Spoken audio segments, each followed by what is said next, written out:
I'm going a little bit early today. I already have my stuff out, so may as well invite you guys along. All right, this darn thing again. So this is what we did last week. You guys helped me figure out hand stuff. So it's really kind of soft lines. Like this needs to be figured out. I'm gonna draw him in. I started working on this panel. I wanted to do, what were those columns? Like basalt columns or something? Inspired penny towers. So I have some of it kind of, I used the ellipse thing to kind of figure it out, but there's still a bunch to kind of separate, because I definitely want this to look like a solid layer of pennies. And I drew some of them in because I'm trying to pick, like the far away pennies are this for this panel, I think they're all going to be the 15-degree ellipses. So the farthest ones are the 1/4 inch. So I did all of those, and then I kind of worked in levels, I guess. And I wrote it down. Oh, 1/2 inch, and then 1 5/8 inch for this big guy. And then I guess I'll just simplify it to a couple of size differences. Unless it looks too weird, then I'll just have to eyeball some of them. But yeah, let's see. This is the same kind of thing from the opposite side, and you can kind of see in the middle. This is, whoops, where's my, let's see. Where are you? There it is. Grump. And his spoon is right here. It's going to be kind of hanging over the ledge a little bit, because then here he's over the ledge, kind of getting it all tied up. So the easiest place to start would be to turn these hands that we fought so hard to get right last week. Put some gloves over them. So that's kind of not too zany brainy to have to figure out. So I'll start there. Meanwhile, let's see. You know that feeling where you just think you're forgetting something? I feel that, but I also, I messed up my windows here, so I can't find, let's see. There it is. Okay, so then what is this? This one? Oh, hold on, let's get a little administrative stuff going on. So you're too thick. Perfect. And then this, I got 2 of you. Can I nest you guys? What if I do that? That's something. Okay. I think that might work. And then make you. Okay, we'll try that. Let's see. Okay, perfect. And then you. Got that. Okay, that'll work. That's working. That's working. And that's working. Okay, perfect. On we go. Let's see. Hands, because I'm not ready for this just yet. I need some time. Okay.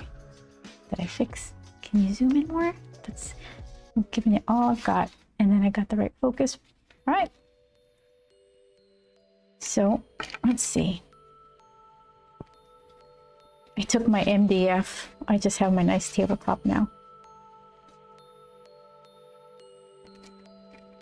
I put a clear coat on the crusty MDF board, and I'm still kind of waiting for it to dry. This is nice though. I just don't want to spill watercolor stuff, water and ink splashes. I spill a lot, so It does need to be covered, but not for pencils. I think that's fine. I think we'll be safe. So, okay, let's see. Previously on Grump Book 2, here's where we're coming from. So, picture his glove being like that leathery yellow, suede yellow color. I might change it though. So it's just kind of thick and loose and weirdly belted around the wrist. That's all I need to do for these. So let's see.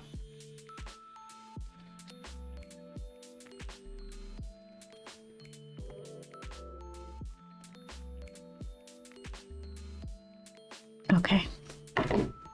Closed in observance of Thanksgiving. Not a high priority message. So, let's see. Is it time for the dig-in pencil yet? Maybe.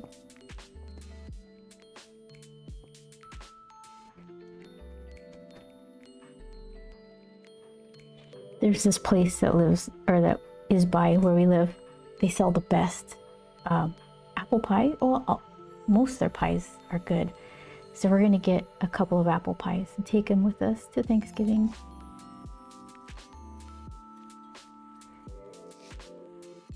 So that's the highlight for me. Dessert.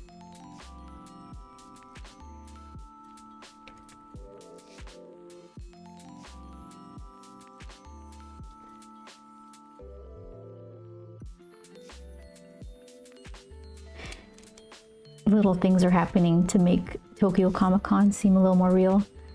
We got some banners to pick up.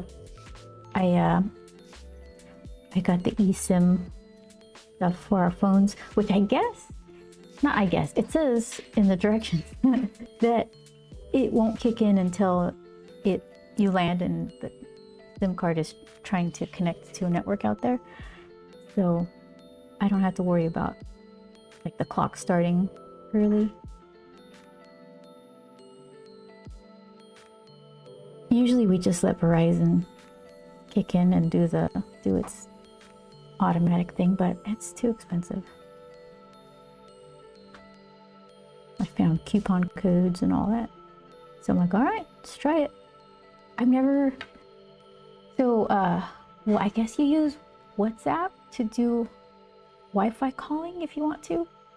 That WhatsApp and Line are everyone's favorites. So I still like WhatsApp because then it just collects and shares your contact information with everybody.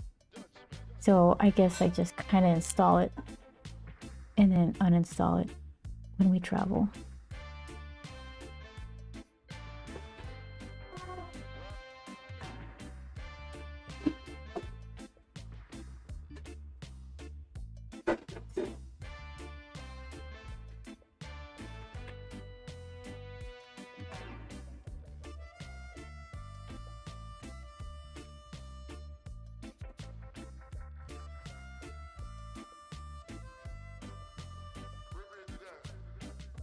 Okay, so let's see. Take out some hand musculature and put some glove wrinklies.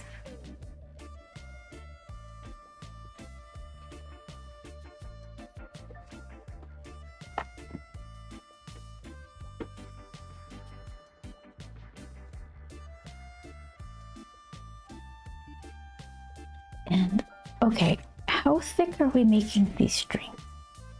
They're threads, but we're looking at them close up. So, how thick?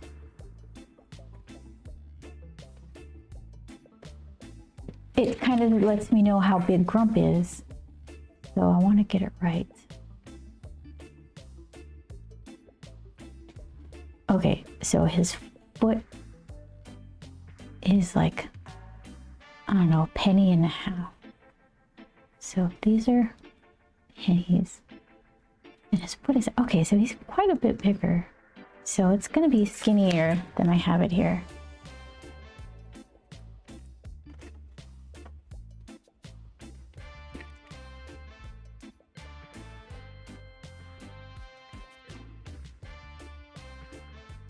Something like that. I think that'll be okay. Which means that should be a little thinner. And this should be a little thinner. Got a lot of faith in these threads.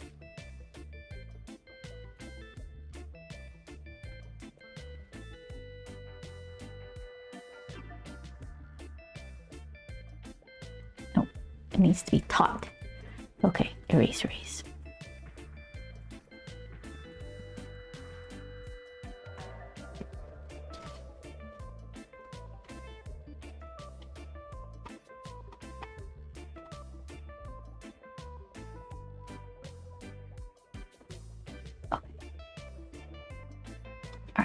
That'll work.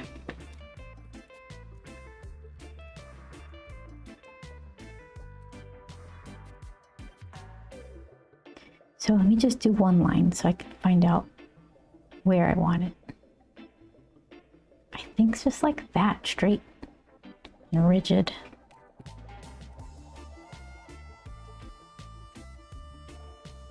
And then the bottom is still kind of, let's see. Got a little more give.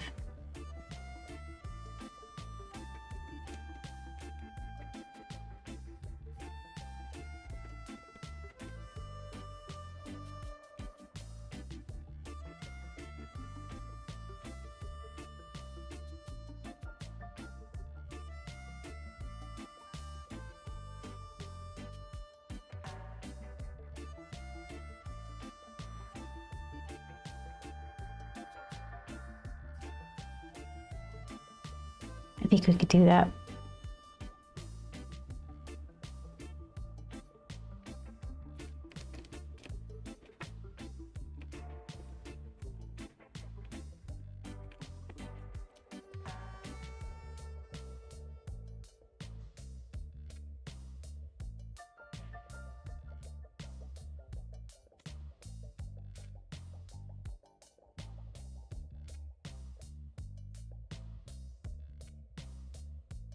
Right.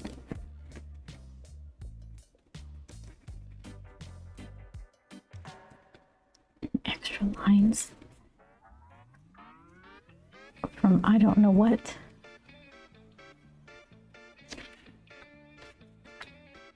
So then it's skinnier here too. I think here, let's change this. This could be the overlapping one.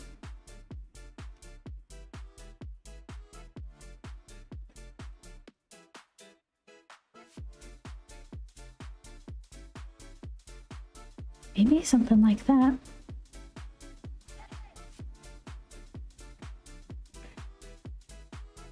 All right.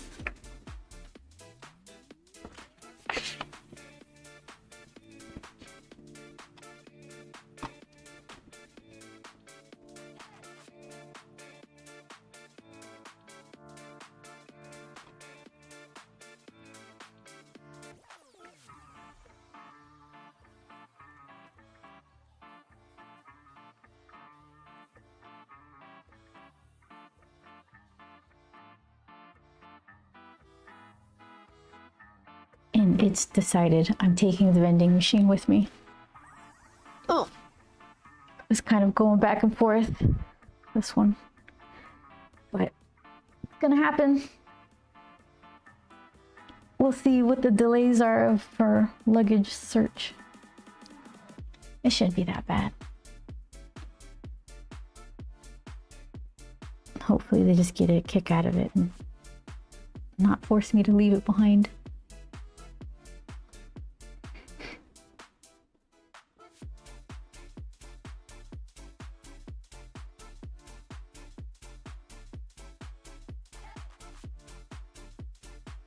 Okay, so what are we doing here?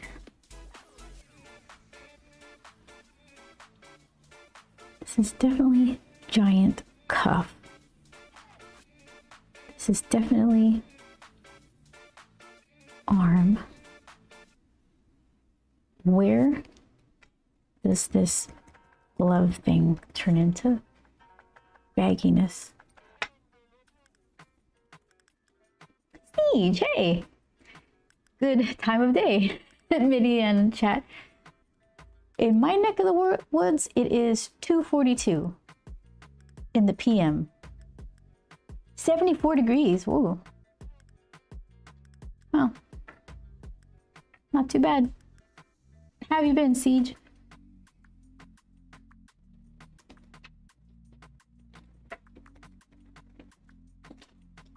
What is that?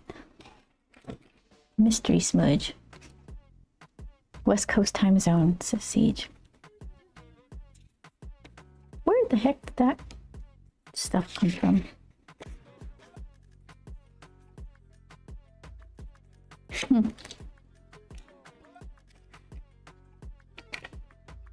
I think I have this stream. Maybe I'm streaming tomorrow. Not sure yet. And then next week, and that'll be the last one, the one before Thanksgiving. Oh, wait, no, that's today, right? Next week is our travel week, so I'll try to squeeze in another stream, because then I'll be gone and I'll miss one. So I don't want to miss 2 weeks. I'll miss you guys too much. Okay, let's see.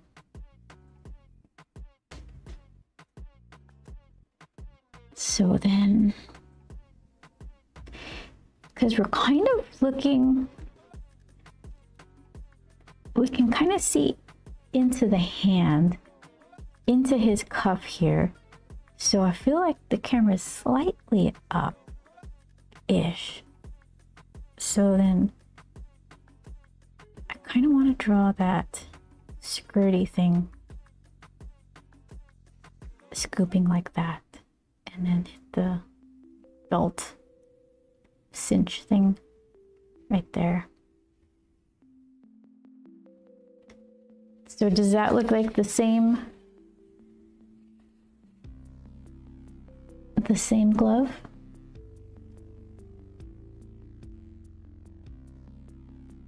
I'd say so. It's all right. Hope you have a fun and safe trip. Thank you so much. Me too. I'm looking forward to it. I can't wait to eat really good food. I really like the smell of the hotel lobby there. I'm just gonna soak that in. I try to get some smell goods for our apartment that kind of smell like that, but it's really hard. When I ask them what the scent is, they don't know because some management who's not there put it in. So, and even still, it's going to be a different brand than something I find here. So I keep trying to find, like, make selections, and like never quite right.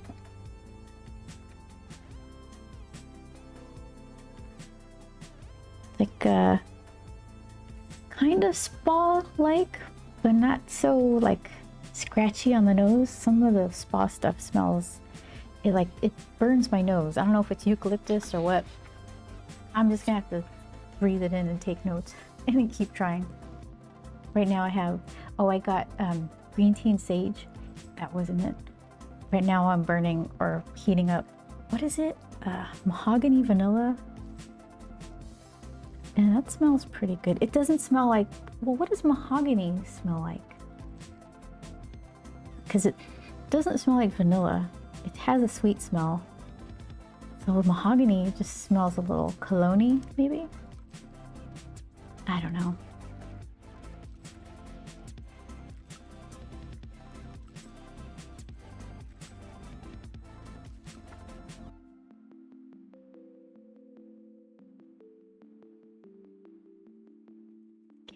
It's down.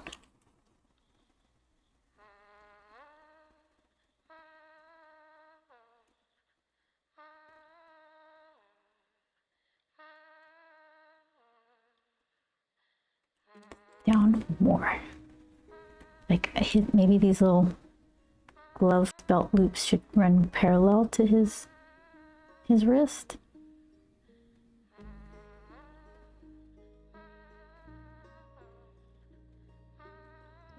give it like a little lippy cuff thing. Like roll it a little, not roll it, just like finished edge or something. I don't know.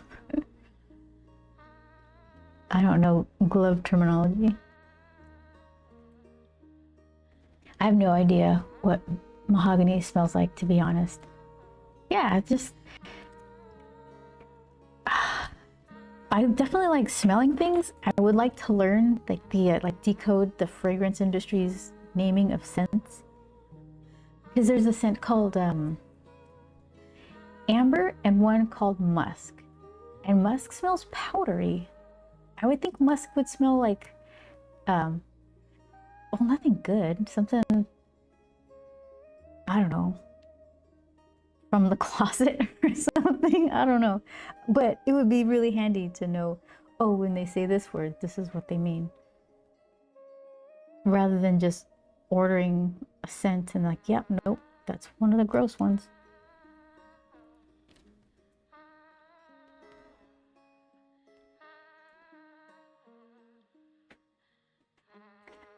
There's a scent, what is it? Leather. I think it just smells like cologne. I keep putting everything into this catch-all cologne smell.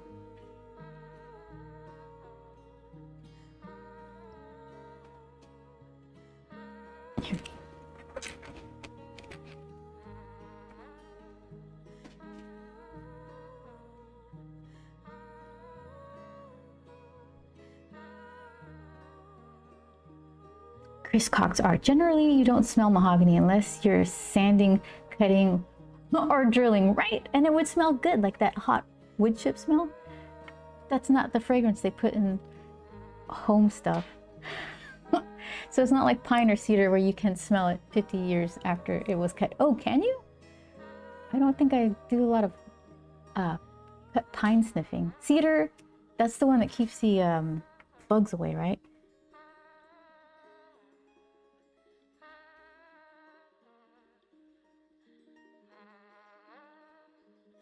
Yeah, mahogany.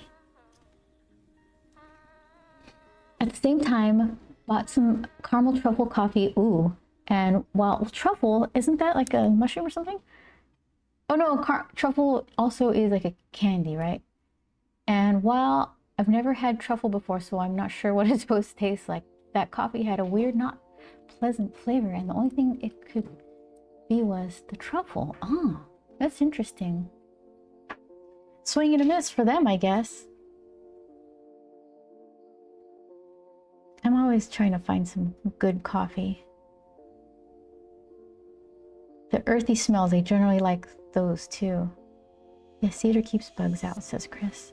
Pine definitely has a strong scent that persists. Pine, is that the Christmassy smell? Is that what you get when you put a fresh wreath on your door? Wreath? I said reef with an F. I have a cedar chest that was built for my great grandmother and still smells strong. Oh wow, that must be nice. A good quality old chest? Oh hi Kirill. Kirill, how are you? If I don't like a coffee, I give it to someone who works in an office and tell them to gift it to someone they hate. Oh wow. That's a good plan though. Give it to somebody who works in an office, because I don't know, people hunting in the office kitchens for free stuff won't care. Just make it the office coffee.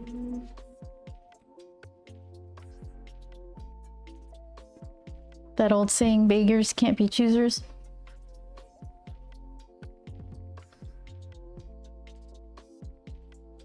A lot of the coffee I'm getting is kind of bitter. There's a couple that are always really good, but they're getting more expensive. So one, Illy, ILLY, they have a medium roast for drip coffee makers. That's the best, but it's really expensive. I mean, oh, Grandpa, web of chaos. I almost knew it before I looked. How are you? And then Sprouts, 17759, I believe, is this queue number. It's Honduras, I think. That one was really good too, but they raised the price on that. So I'm on the hunt.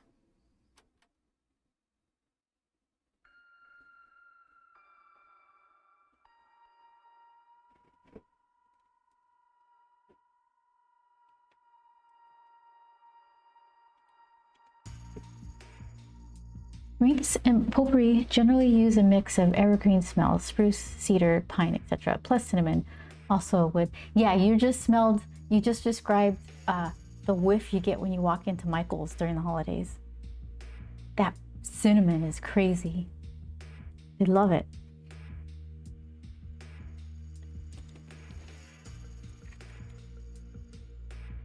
Siege says, Christmas trees I think are normally cedar. Christmas trees? Cedar? Really? I thought they were like pine. I don't know. I haven't bought a natural Christmas tree in a long time. I was thinking maybe a wreath so you can smell it, but you don't have a giant tree. Kirio says, the more bitter, the harder it'll wake you up. Yeah, I guess maybe. This bitter, is that because it has to do with how long the beans are roasted and then that affects how much caffeine is left in it? I have no idea. Web of Chaos has been lurking while I do things. We'll still be around listening, just busy. Officially moving next week and I'm not ready. Oh my goodness, yeah. Well, lurk away. Good luck to you. Don't hurt yourself. You know, lift with your legs. Chris got it. Google agrees.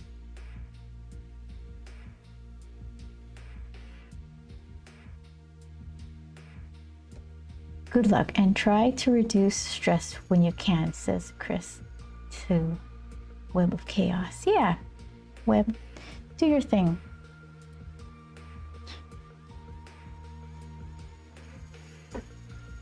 Hopefully you don't have to move for a long time after this move.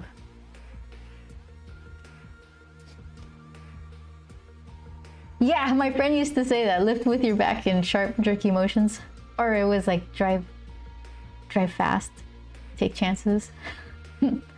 I think a lot of people say that.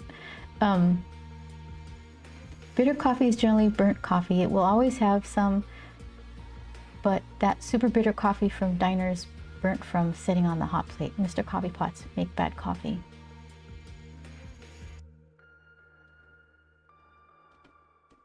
Siege, do you do pour overs? Do you have a fancy coffee maker? I think I had one pour over coffee at Bird Roasters in San Diego, if memory serves. And they served it to me black, and I don't like black coffee. Except for that pour over. It was really smooth and good. And I never had another one.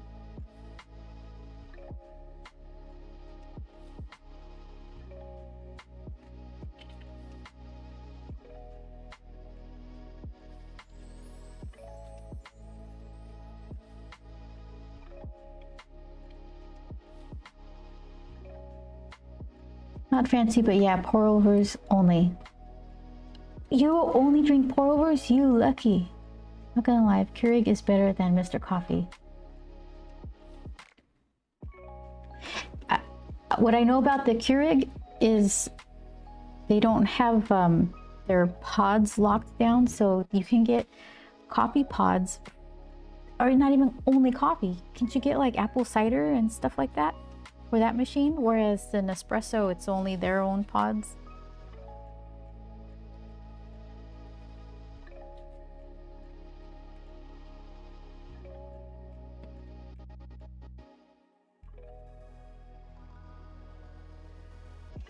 So the difference, I'm going to annoy a lot of people, is the difference between like a Mr. Coffee or whatever drip coffee maker and a pour over cup, temperature control of the water, because they're both dripping coffee over coffee, ground coffee, right?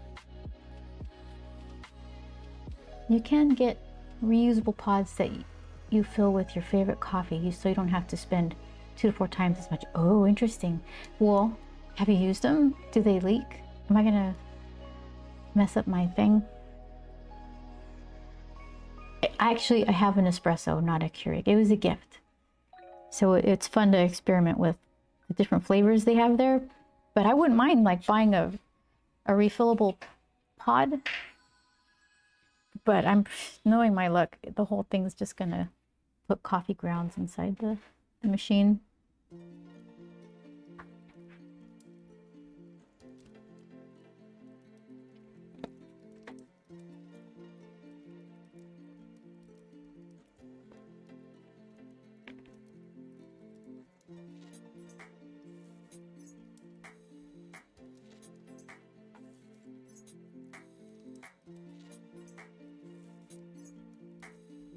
I couldn't decide what eSIMs to get for our phones for Tokyo, so I got 2 different ones, one for me and one for Joel. They're both like I think they're kind of the most popular ones. I'm not interested. Okay, what is mine? It is Airalo, AIRALO. And then for Joel, I got the U-Biggie or something. I forgot what it was already. But people like them both. And people who are doing what I'm doing, having one for each phone, they say that they didn't have a problem either way. I guess one is a little faster and one has a little more coverage. Like if you're going to some rural Kyoto place, you have better chance of getting service. But I hope it works. Mr. Coffee uses a hot plate that constantly applies heat to the coffee to keep it hot. As you drink it, less water, same amount of heat for coffee. Okay, we also have, not a Mr. Coffee, but it's a drip coffee maker. But we drink the coffee immediately, so it doesn't sit. We clean it when we're supposed to with, what is it? I used to use white vinegar, but now I use citric acid. Seems fine. Can't lie, says Web of Chaos. I'm so far behind getting ready to move because I keep stopping from being overwhelmed and needing to do something to reduce stress. How about, so, make yourself a little, like a mini goal. Like when I pack up this closet, I'm gonna go, I don't know, eat a muffin. That's what I would do. Whatever your stress reducing thing is. Like have mini goals so that way at least you feel like you've got something done, and maybe that helps reduce the stress as well as your stress reducing activity. So I should follow my own advice on that one. If you really want to be fancy, when you first pour water onto your grounds, you let them warm up with the water. What do they call it? Bloom? They let it bloom or something? For 30 to 60 seconds to not thermally shock the grounds. Yeah, be gentle with your grounds. And delicate. That said, you also need to put coffee into a warm cup, not cold. I've done that with, what was I doing that with? Oh, oats for some reason. Again, to avoid thermal shock. Oh, okay, interesting. I just didn't want my oats to get cold fast. I think I saw, or I was trying to learn how to make matcha at home, and one of the steps was to put warm water in your cup to warm the cup up. So I tried it with my oatmeal. Self-care is important, says Chris Cox. I have managed one move with raging bronchitis because I pushed myself too hard. I don't recommend the experience. Oh my gosh. You must have felt like you were dying. You couldn't even breathe, making all kinds of hacky, like the cough, the kind of cough that sounds like you're injuring yourself. Ugh. Yes, exactly, says Chris. Yeah, moving is no fun. I think they've done something here in my neighborhood to improve rent control. I don't know exactly what it is. I think it's just the amount of the percentage that they're allowed to raise it a year. I think the percentage got smaller. But that doesn't, it's not the only thing that comes, that makes you have to move. Sometimes the building gets sold. That's happened to us before. That's the worst. You feel so helpless. Coffee is another one of those things I need. Oh, I nerd out on fairly hard. I like that. I like it when people kind of just know the details of something.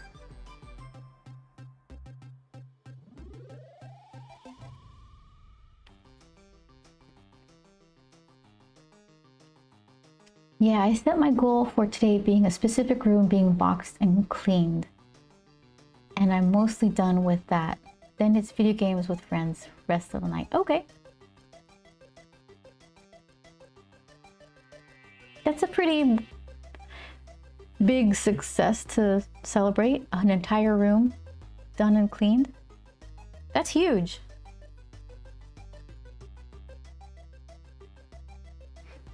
I was thinking smaller, just to like break it up a little, but it seems like you have it way under control. Game over. Coffee and whiskey. I nerd out on how to start and end my day. Oh, whiskey too?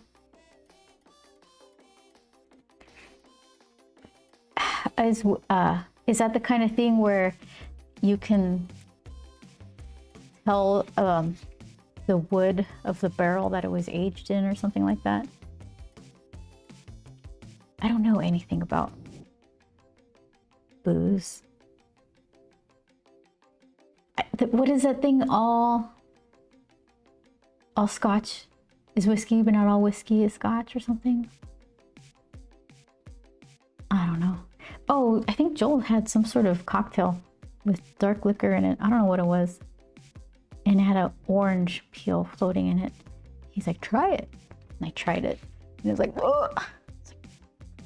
So burny. I keep thinking this is the time it's gonna taste good. Nope. That orange fooled me. Some woods, yes, but largely most woods, no. Oh, wow. Some woods, that's good. All scotch is whiskey, but not all whiskey is scotch.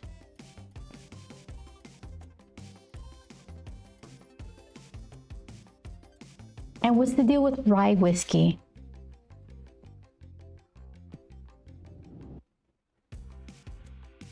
It's got rye in it. It's brewed with rye or something like that. I don't know. But they all taste like motor oil to me. It's just like, not that. They just taste like alcohol, rubbing alcohol smells. I just don't have I'm not used to. What is it? I don't have an acquired taste for it. Yeah, I'm good at looking like I have things under control while internally I'm running around like a headless chicken. I can feel that. Yeah.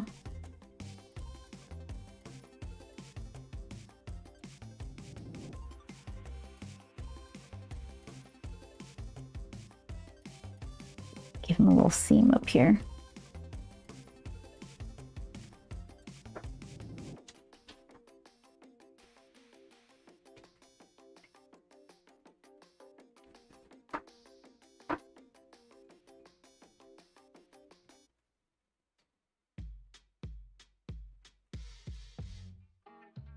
The components of its fermentation will be at least 51% rye grains by volume. Oh.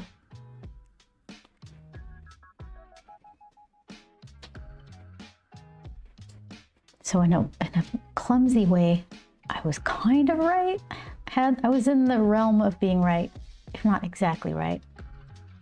Whiskey, more varieties and flavors than vodka. I guess, but so okay, let me finish a thought. So for the vodka, we're discounting all of the flavor additions, right? Because they've got peach vodka and vanilla infused vodka. So if you remove that, it's just like potato booze.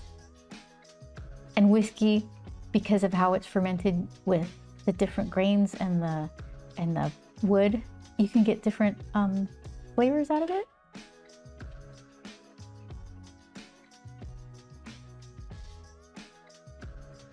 More than one person could sample in their lifetime. Wow. You know what? I wish I liked to drink because it sounds amazing. Web of Chaos. Well, that sounds like every ADHD person in the world. And Siege says true, and that's the joy. I can never test enough because there's always more. Yeah, you can also make it with rice or corn to get vodka. Corn vodka? And you can tell the difference between the flavors. Vodka's definition in the USA is fairly broad.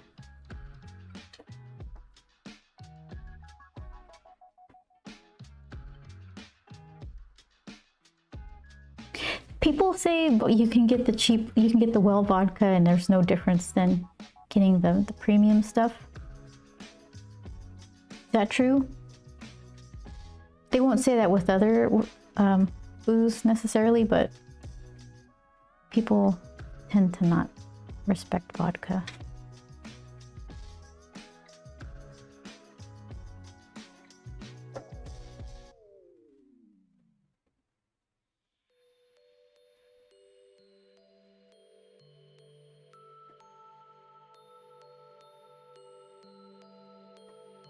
Oh, I broke my lid. Much power.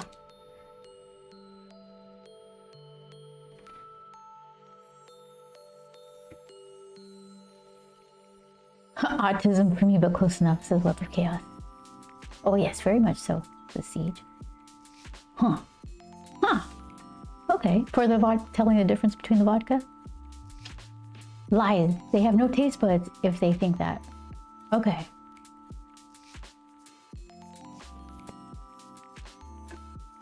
Cheap vodka tends to be much rougher going down. Okay. And Chris tells Web of Chaos there's a lot of overlap. Yeah, we're all just trying to figure things out, get things done, despite our brain's attempt at sabotage.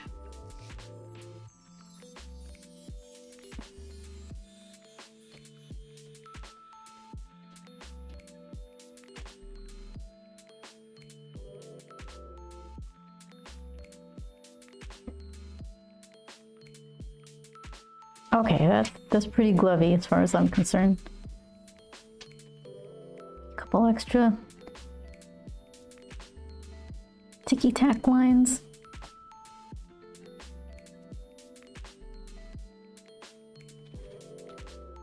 Glove. Oh yeah.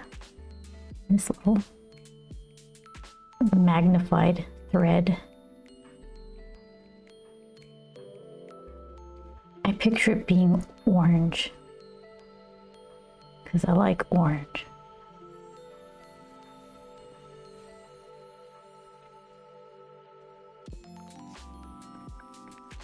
Offer to teach me about something I enjoy, and the probability of having my undivided attention skyrockets. All right.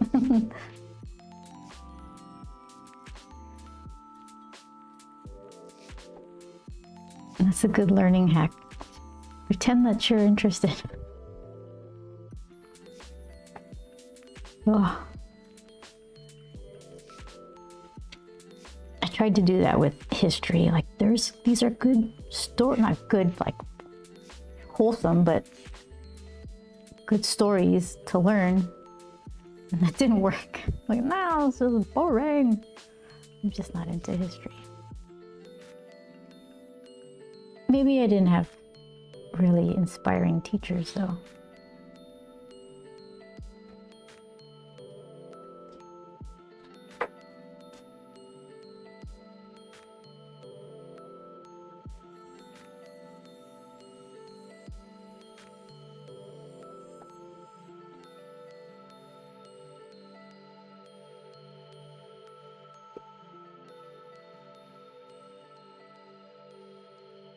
There. Look at that. Candy. Ta-da!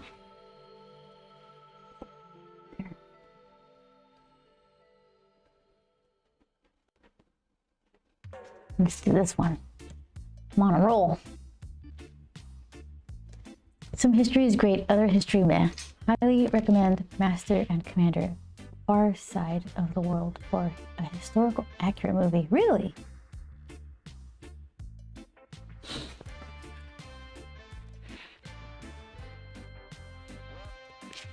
You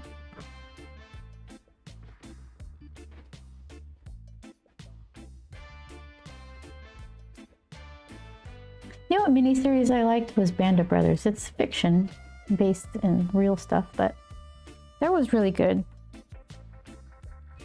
There's a scene where they just got done being shot at, and they're like hiding behind a tank or something, or it's kind of mellowed out, and these two guys, these soldiers, are freaked out, and one's like, I'm okay, and his friend is just like staring wide-eyed, and the guy's like, am I okay?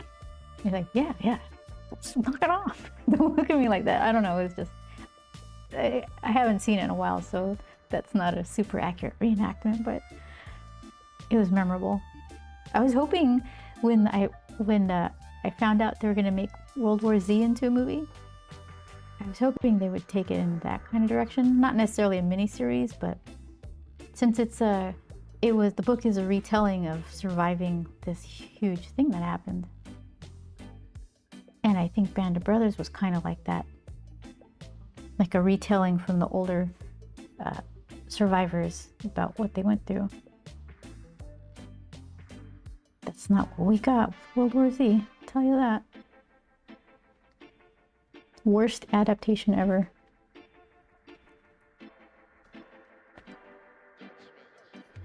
The only downside is the person is based off actual... The person it's based off of actually was far more insane than the movie character. Oh, I wonder why they mellowed it out. World War Z was weird. I could tell huge amounts of content was cut because almost every location it felt like stuff was missing. Huge amounts of content was cut. So you saw the movie, but you didn't read the book. There's actually, if you can get your hands on like a free trial to Audible, I think you can download World War Z, the audio book. It is phenomenal. It's so good. I would recommend listening to the audiobook and just ignoring the movie entirely. Correct, I had to ask friends about the book versus the movie. They confirmed my gut feeling. There was nothing similar about the movie and the book. Not really.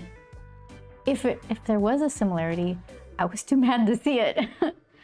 They're completely different. So if you just want to read a zombie story told like Band of Brothers style, kind of ish, listen to the audiobook or read the book. But the audiobook is worth it. I did both. I read it and I listened to the audiobook, and it was a good time.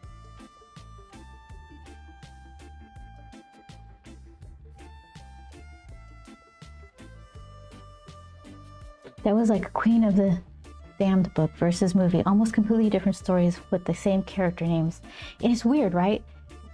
When you're gonna option a story to make a movie out of, and then change everything about what, then why do you do it? You want the fans of the name recognition, but then you're gonna change everything so they don't like it. I truly don't understand optioning a story and changing so much about it.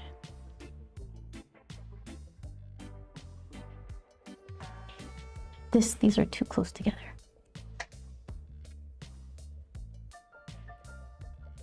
Both are good, but it's super hard to reconcile. They are supposed to be the same story. Writers want the credit. Like anyone who gets their stink on a movie, or they just... Yeah, I can see that.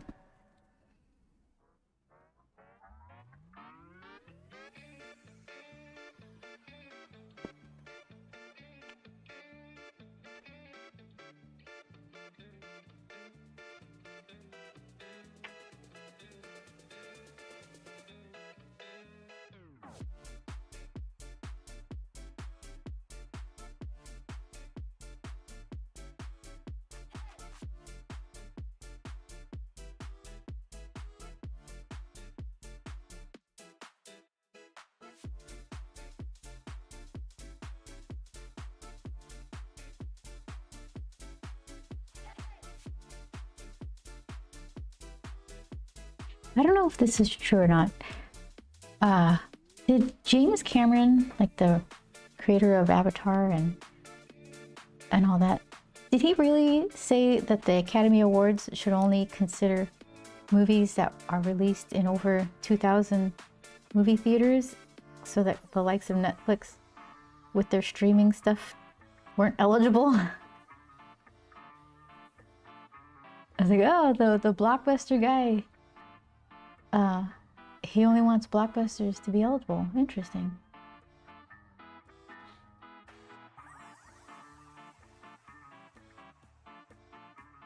Hi, Space Grinding. How you doing over there?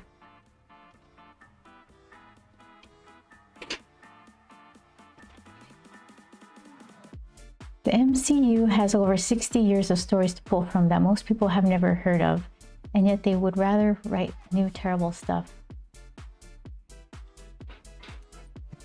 I wish they'd write new terrible stuff. They keep writing the same thing over and over.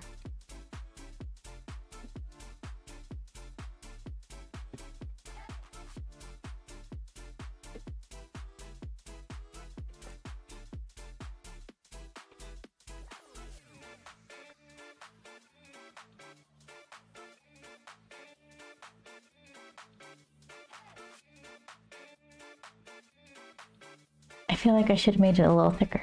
I feel like the hand is a little closer. Well, I'm gonna finish the glove and then reassess. But Chris says, but fewer and fewer people are going to theaters and are consuming streaming movies in record numbers. Yeah, it was bizarre. I don't know what he was thinking. Maybe it was taken out of context or something.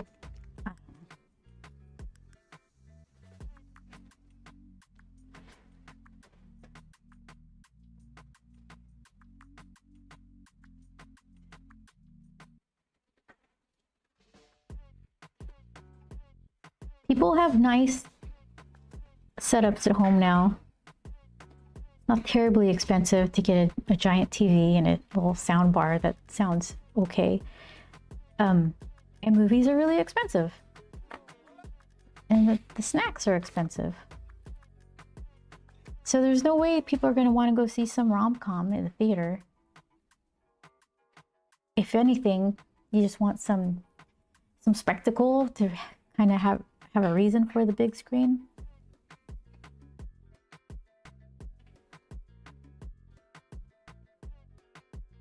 A movie coming out has to have some reason for me to want to see it on the big screen now. Like, I'm not going to see the third Avatar. It's going to be the same story as the last two. Probably, yeah. I have no idea what he has or hasn't said. I try to avoid most interviews of famous people. Please. P.S. Please don't get super famous. I'll try my best. Oh, I'll lose you forever, Siege.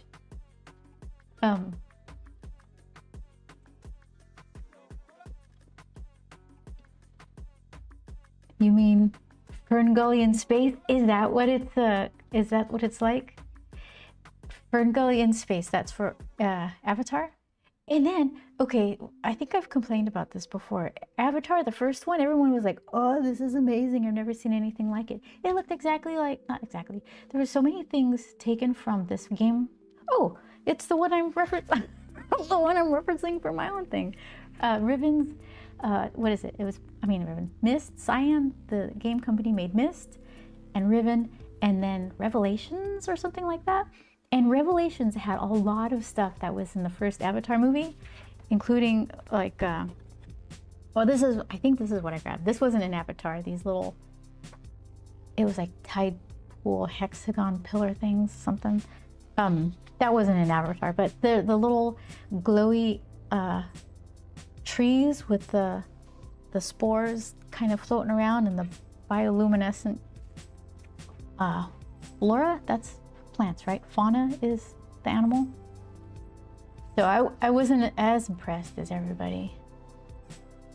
But even the story, yeah, it was the story, was it also there's a lot of stories like that. Dances with Wolves, I think people were making that comparison.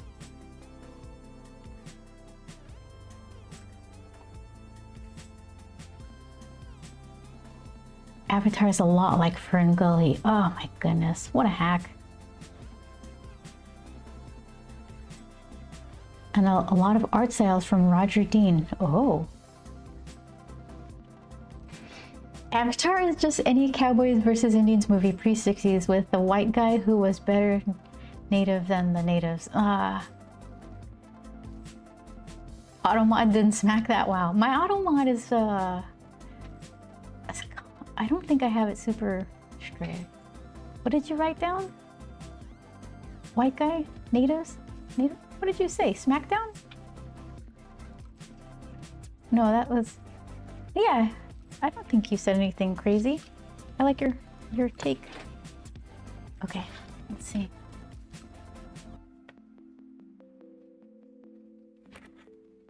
Everybody is on the honor system. Like for links and language. If I have to change it, I'll change it. But for now, everybody's behaving, so I haven't had to do anything crazy. Okay, let's see.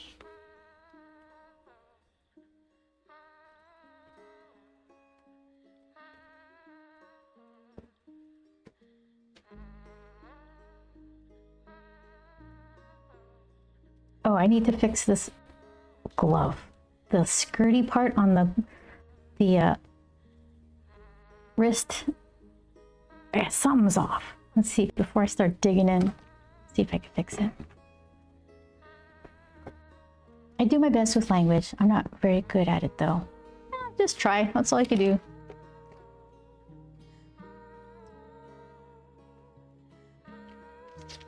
Let's see. There we go. All right, so let's see.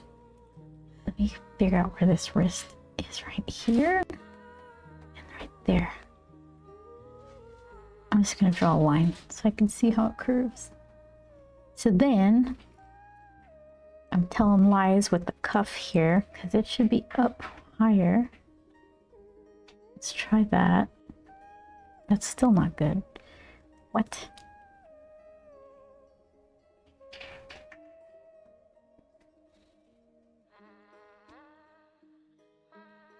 And we're not going to see any bottom cuff?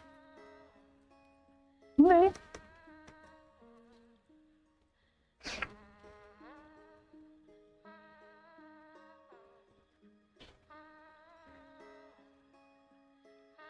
Gorillaz, the band, they're going to have a art show at some point coming to Los Angeles. So I signed up for the waiting list.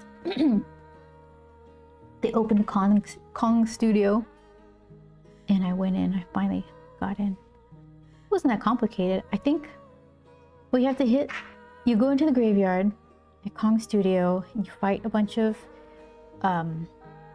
gorillas and you get like little collectible card things that end up in a photo album. And you're supposed to smack a gate in front of Kong Studio to open the gate to enter the studio. And I swear I was there. I probably hit it, but maybe I had to hit it a bunch of times. Finally, I hit it enough times and I got in. And yeah, so now nothing. I mean, you don't get anything. But I was poking around.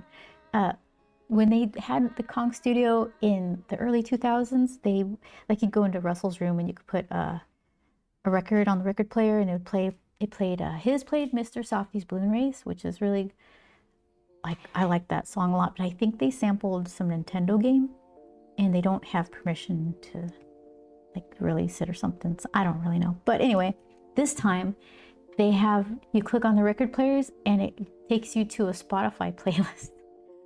Not even their songs of just what it's like Murdoch's personal Spotify playlist of stuff he likes to listen to, Noodles and Russell's. Hootie's, we don't have access to his floor yet.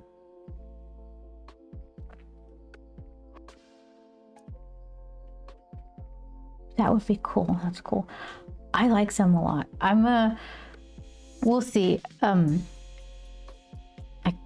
The art show it already happened, or it's happening in London, I think. And I think the same thing is coming here. Wait, hold on. Fingers, don't be crazy. So I saw some of what's going to be there, and there's a cool bomber jacket that I'd like. But I don't know. I definitely want to go see it. I don't think I want any more vinyl figures. I like the ones I have.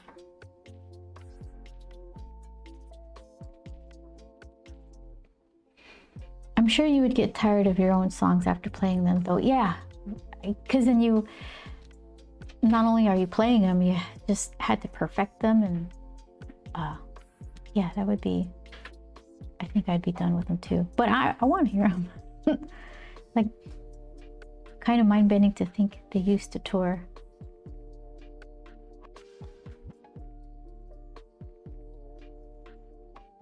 Okay, so hold on. That's Knuckly. And let's see. Does that help? A little bit of shadow? Maybe.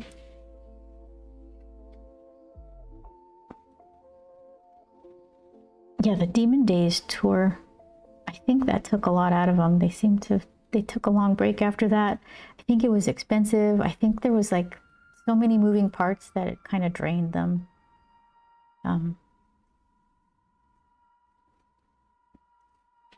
That was probably pretty good to go to.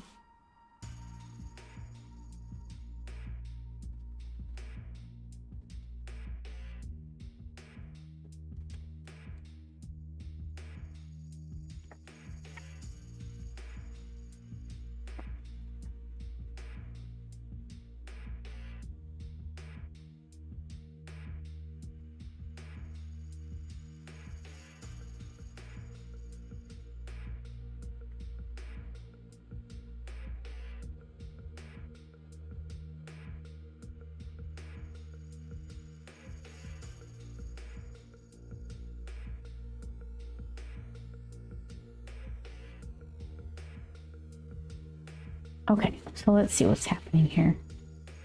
This is this part. And then got the meat here. So then something's happening here where it should be a little higher or something.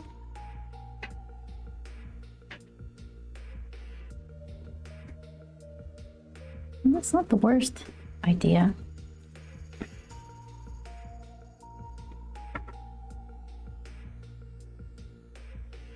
Okay.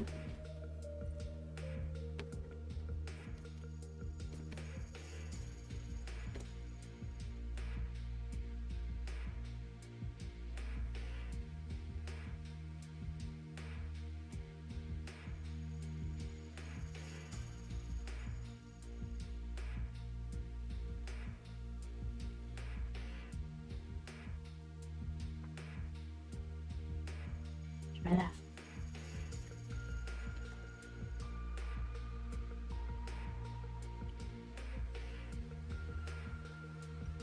And there's a little loopy thing on the pinky side, one in the middle.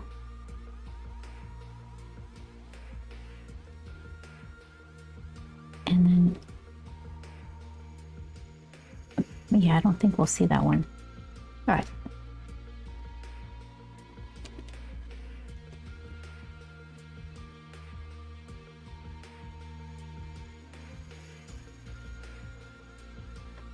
Is that the one?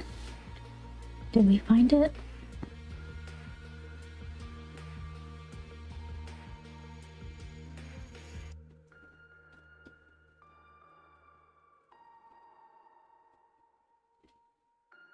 I think we could do that.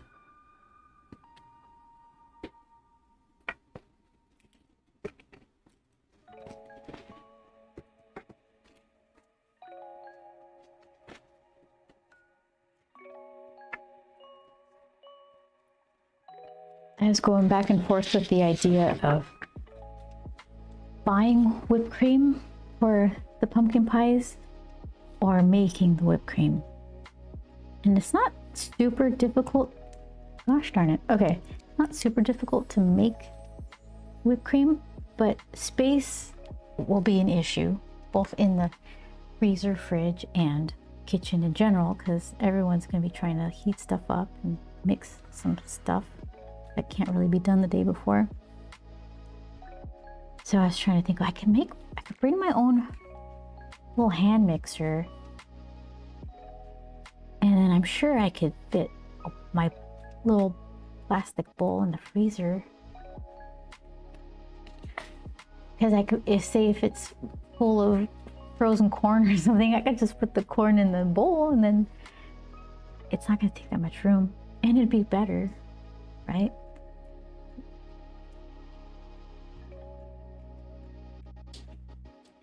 What do you think? I'm jealous of your ability to get proportions on hands right so easily.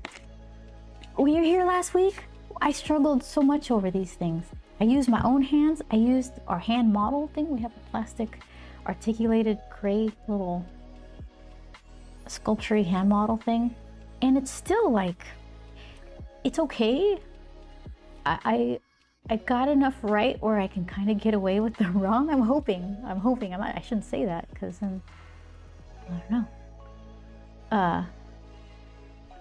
Yeah, there's enough right. This had like a little center thing.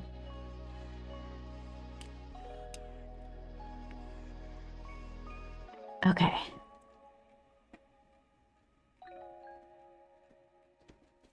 So, yeah, hands are no joke. And we were talking about this last week. It's not even just about getting the proportions right. They need to emote and act. So this was wrong because I had a very loose grip on the string rope that he's pulling, and I needed to just make it look like he was pulling on it. And Chris said, make it a fist. I erased what I had, made it a fist, and found out how right Chris was.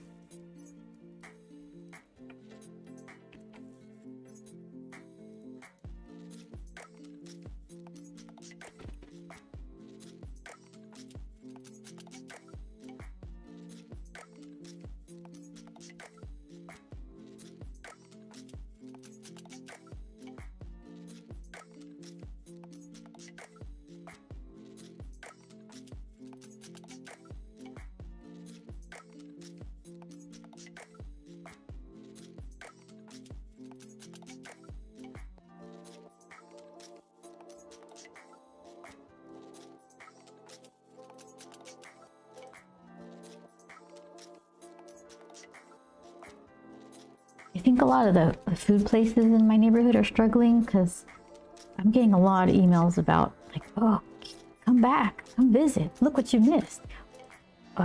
We've listened to your feedback and here's what we changed. So there's this one, we walked by them last night and they were empty. And we ate there once. And the food was fine. The portions were so tiny though. And it was like, no, you can eat this anywhere or less and not need to eat after you've eaten. So oddly enough, they sent an email this morning. I think they felt my thoughts as I was walking past them. They said, according to your feedback, we've made some changes, bigger portions. Now free sauce with your meal. All right. You know what you did. Tiny little portions. Oh, and what, you can choose your sides? That's what they're offering now. You get a free sauce, you could choose your sides.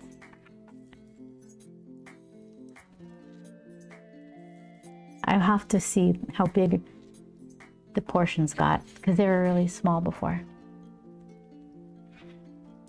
Oh, that's a big no-no for me. I'll be more mad about leaving hungry than poor quality Yeah, I could agree with that. At least you ate, right?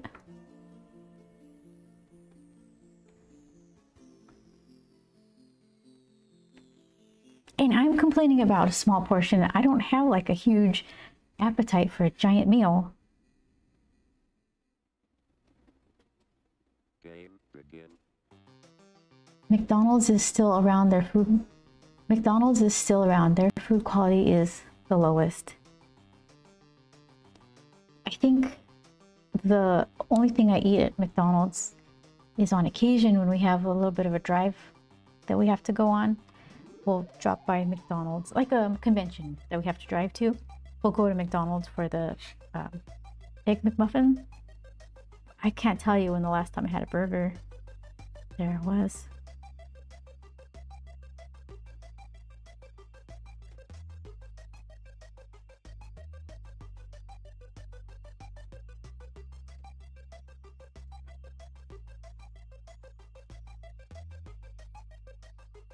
When the drum beats go, play this. There's this, we tried a new burger place, new to us, Hi Ho, I think. And the prices seem pretty reasonable. But then they did that whole thing where there's a service charge at the end that's separate from tax and all that. So it's like $50 later, I had a burger. Oh my goodness. In-N-Out seems to be like one of the better deals in town.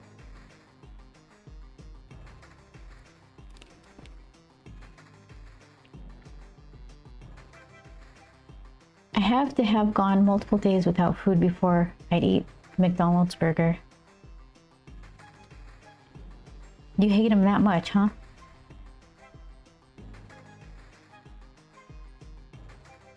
I wouldn't seek it out, but if that's what was on the menu for the day, I'd eat it, I guess. I just don't, it's not really on any of our radars to go there.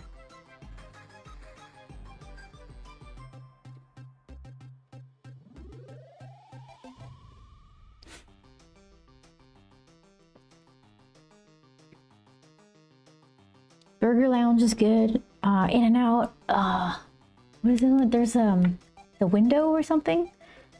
That's actually a really good deal. Is it? What do they call them? It's like a smash burger. Is that a thing? I thought smash burger was just the name of a chain, but I guess it's that they smash the patty. So it's, the Window is one of those places, and we've been there a couple times. One of the times I think we got a free burger because they had a promotion for Poker Face, that TV show with Natasha Lyonne. Is that her? Who it was? It was a good show. And if you said BS to them, they give you a free burger. Five Guys or The Habit. Five Guys was the original, like, super expensive burger.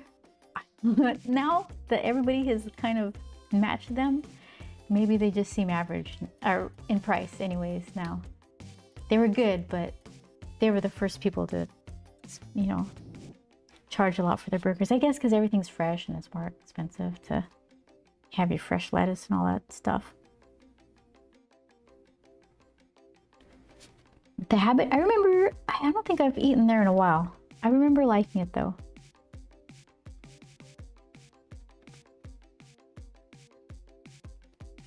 What's the one I don't like? Everybody likes it. It's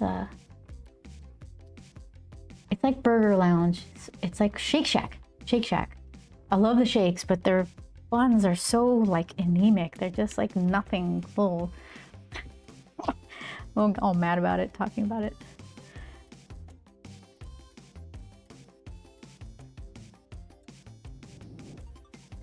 Also kind of gutsy to have your cooks visible while fixing everyone's food. I appreciate that. I don't know if it gets on the cooks' nerves. Just have people watching. I would imagine they get so busy they just tune it out.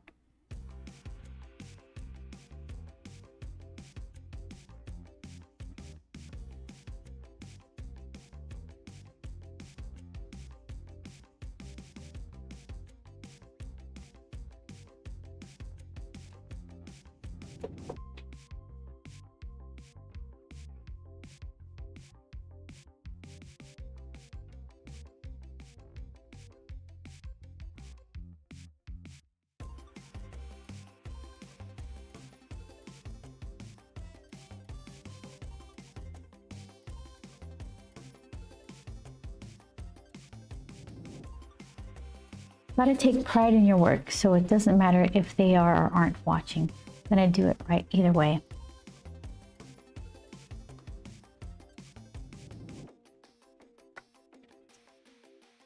I wonder what percentage of like burger cooks take pride in it. Hopefully they've found a place that pays decently, but I can't imagine they're getting paid what they're worth.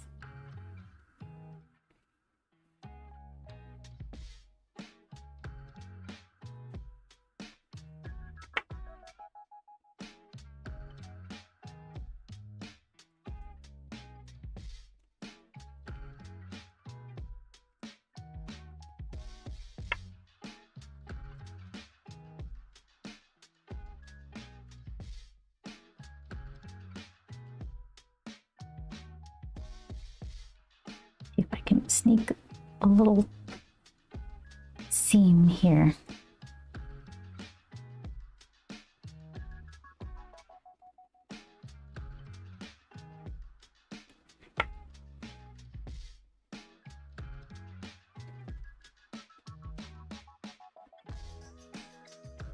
Hey Vince, how you doing? What's your day been like so far?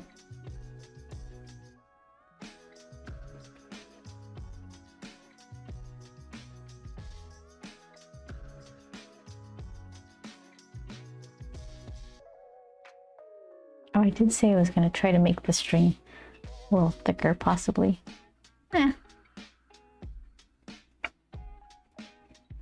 I'm generally too much of an honest person to work in food service. What do you mean? Do you have to be dishonest to survive that kind of stuff? Oh, because you'll tell customers like you're wrong and you're dumb for thinking that. Any service industry would be tough for someone who's got a lot to say.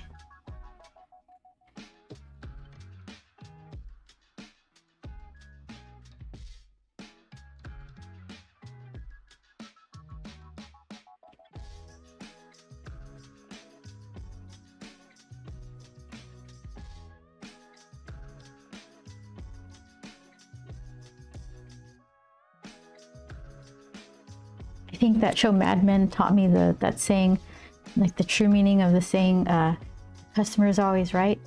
And it's like, it's not to say the customer can get whatever they want. It was the customer is always right in matters of taste, which means if you're making something, like if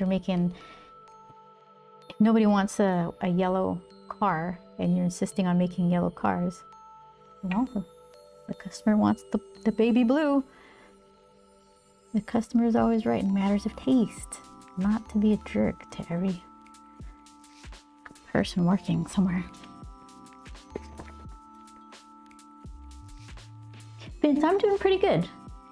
I'm trying to get these hands right. I think they're okay. I think I'm finished. The hands. I can move to some grumpness in the middle there. Oh, Siege, you finally activated the auto mod. You did it, Siege. Yeah, everyone knows what they like. Also had that bite me in the backside. LOL, says Siege. You know what? I'll allow it. There you go.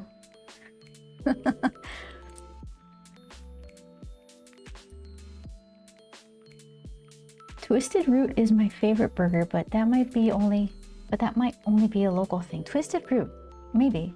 Alternatively, Five Guys is awesome, though pricey. True. That style of patty, the smash burger, yeah.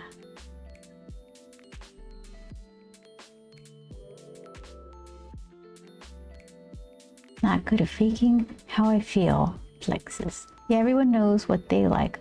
Also had that bite. Oh, that's the one I approved. Yeah. Yeah, so far, Vince, so good.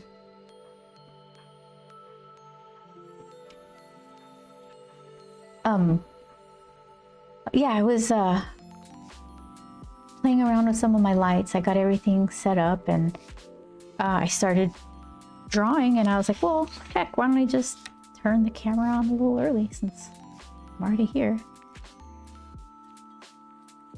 So that was my afternoon. I made a stew. I threw it together yesterday and slow cooked it. So we got stew meat on sale. And I think sometimes I forget about looking for the kinds of meat that you don't necessarily need right away because you can put it in the freezer. Just wait till it's on sale. Oh, like a white bean chicken chili. We used to buy like whole chicken roasted, and then I would separate the meat from the bone. It takes a long time though, and it was probably $11 for the whole chicken, which isn't bad, right? But it took a long time. And then I saw sometimes the shredded chicken, already shredded at Sprouts goes on sale. So I was trying to keep an eye on the on sale stuff, save some time, eat good food. The stew though, yeah, you spend some time and not all that much money, and you got food for like 3 days. It's like some really tough stew meat, but you cook it long and it tenderizes. And then carrots, celery, potatoes, red wine, which is kind of a new thing for me. Cook it enough you can't taste it. A little bit of balsamic vinegar. What else? Herbs and things, and salt and pepper. So you get the meat and you sear it real quick so it gets that little brown bits on it. Put it in the slow cooker. Throw the vegetables in that same pan so they get all yummy with the meat juices. Then you put it all in the slow cooker. Turn it on. And the house smells really good for a while.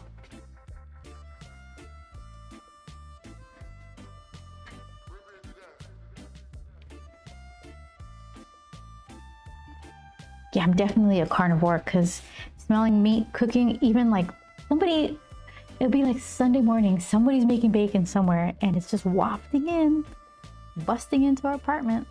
Like a delicious little phantom.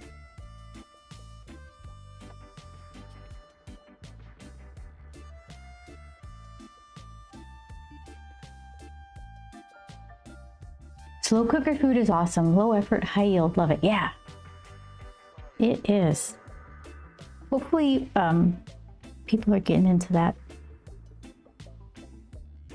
It might be intimidating for people who don't cook, but it's really easy and delicious.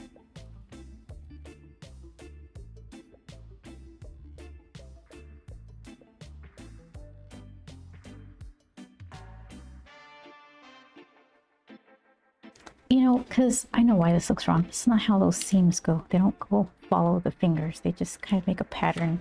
So that's the middle finger, and so then that's the middle of the hand. Okay. So then one would be here, one would be here. Kind of better. Oh, you need to try a Brazilian steakhouse, all the meat steaks. It's that the one where it's like green means go, red means no more meat. I love those, but I can't eat enough to make it worth it. It's like $70, $80 a plate. I mean, a visit. I can't eat that much food. I feel, I don't know, I'm wasting somebody's money, maybe mine, but usually it's somebody's birthday or an event where they just invite a bunch of people. You got techniques. Starve yourself all day, drink tons of water to stretch your stomach. It's go time. You know what I like at those places? For some odd reason, the grilled pineapple is really, really good. That's not how you eat $70 worth, $80 worth, whatever it is.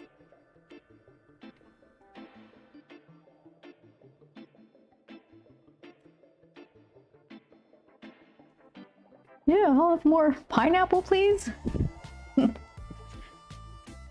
Those are fun places, though. A good time is always had.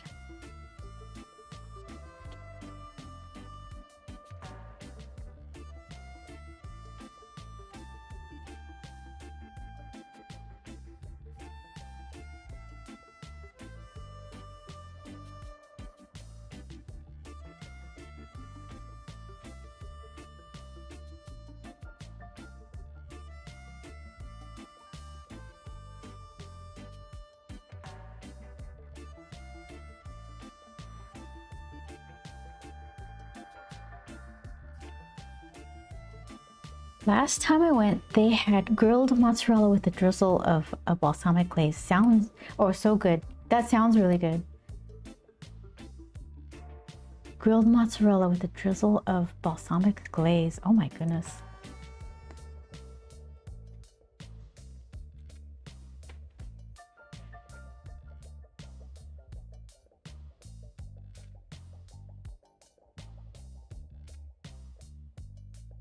Okay, so let's see. This is wrist glovey skirt thing.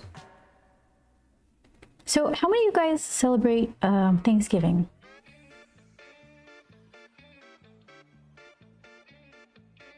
Like, do you have a favorite thing that is ruined for you often? Some people complain about how cranberry sauce is made. Or someone brings like a bougie version of something that's a classic, and it's like, I only eat this once a year. Just give me the regular one.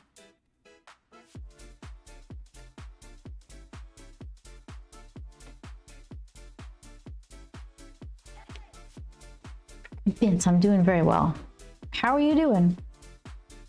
What's going on? What's going on with you? Did I miss something you said earlier? Oh, you keep asking how I'm sorry. I think I asked it too, or I responded too quickly while I was talking about other stuff.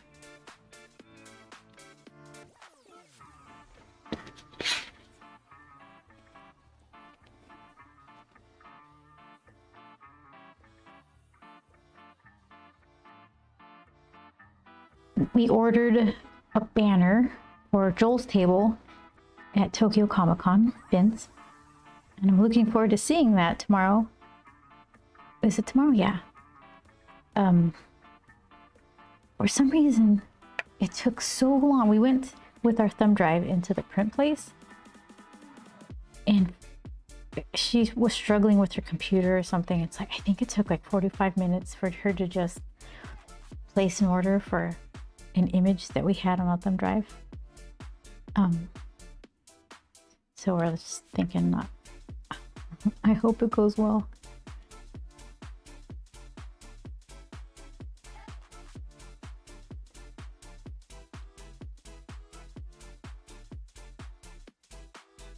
I think we can just, there's so many options to order stuff like that. I think either we could do that place online, or just find any other of the hundreds of places online. Caught a bug. Besides that, doing all right. Oh no, Vince. Cold, flu. What's you got like a headachy thing? Just stuck in bed? Are you able to get out and do stuff? I think it's a flu. Oh. Last time I went, they had grilled mozzarella. Always. That has happened in my family many times. The fancy stuff rarely goes over well. Yeah.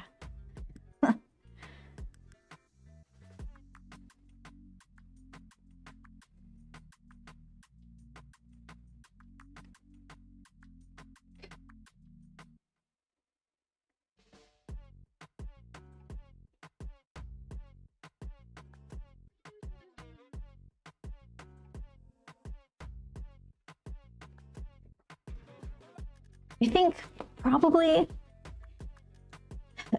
let's see, turkey is not that exciting. The stuffing is pretty good. Good mashed potatoes are good. That's a kind of thing though that could be very cafeteria-like or really excellent. But yeah, I'm bringing the pumpkin pie, and I'm kind of worried about it because it's a big deal. I hope I find a good one, because I really can't cook or bake all that well. That's why I'm getting the apple pie from this delicious fried chicken place, because I know it's the best apple pie ever. I wouldn't mind a good tamale. Not a super typical when people think Thanksgiving, unless you're Hispanic. You're not thinking of tamales, but good tamale is so good.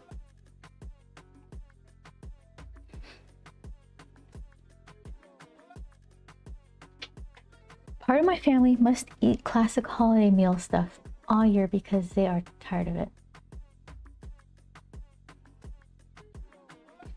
I eat it tops twice a year. Yeah.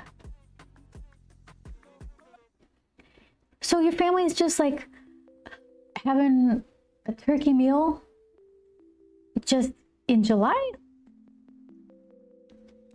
Huh.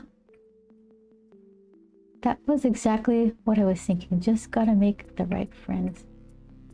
If you want tamales, yeah. Tamales. I can't say it right. We used to live in San Diego. There was a place called Guachos Milpas. I can't pronounce it very well. Best tamales. There were also like really good parking lot tamales here and there. But on one occasion, I did get a tamale that was all masa. And I can only imagine it was just made by some disgruntled kid who was forced to help everybody make tamales.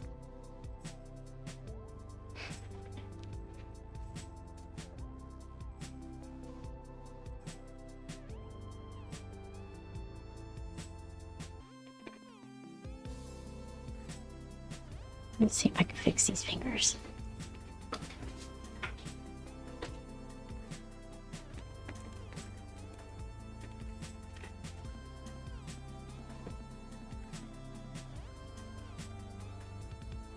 I've got a big family, 15 for the full family gathering.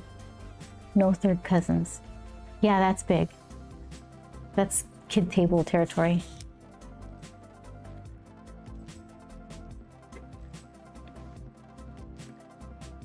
There's like your acceptance of being at the kids' table kind of dips and then goes back up again. Because if you're a kid, it's fine. If you're just like the cusp and they put you there because there's no room, it's not fine. But then if you're older, you're like, why don't we sit with the kids and eat with my hands? Who cares?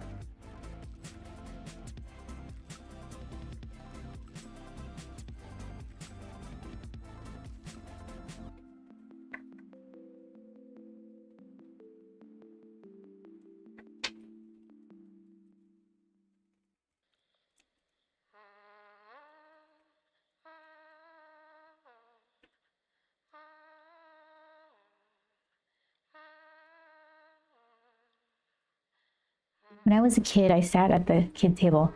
It was even bigger than, like, very insane.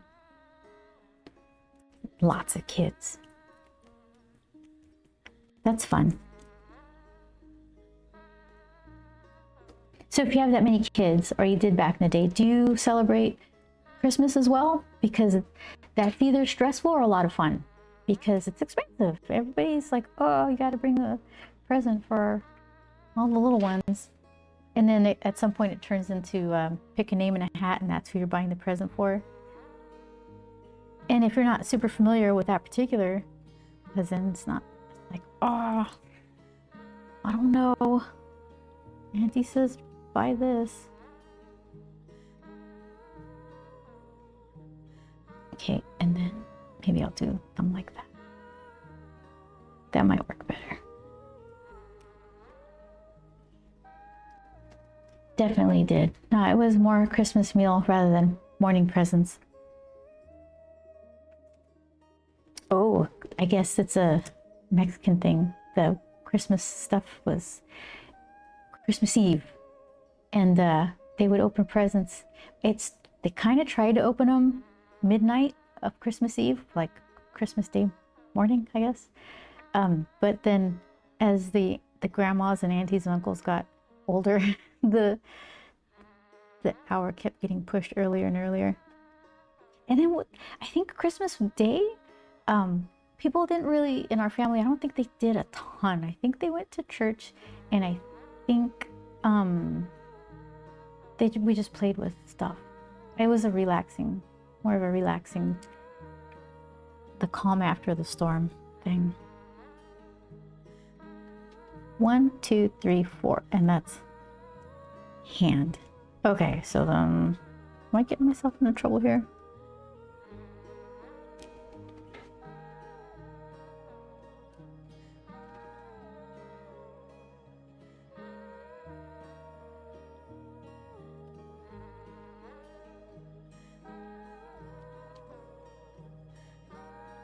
Definitely a chill day. Well, as a kid, I'm sure it was a nightmare if you had to prep and bring food. Yeah.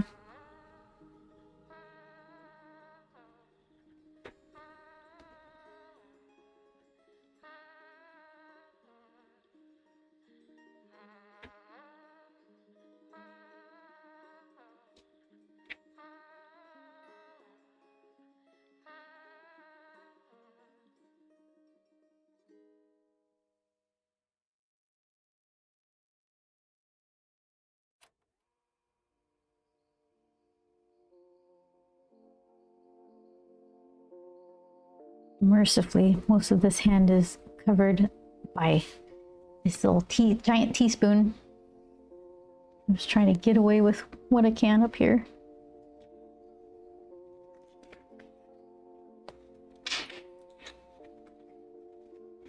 Texas is not a small state, and family would travel 4+ hours back then. Yeah. Texas, does it take 12 hours to drive across the length of Texas? Is that right?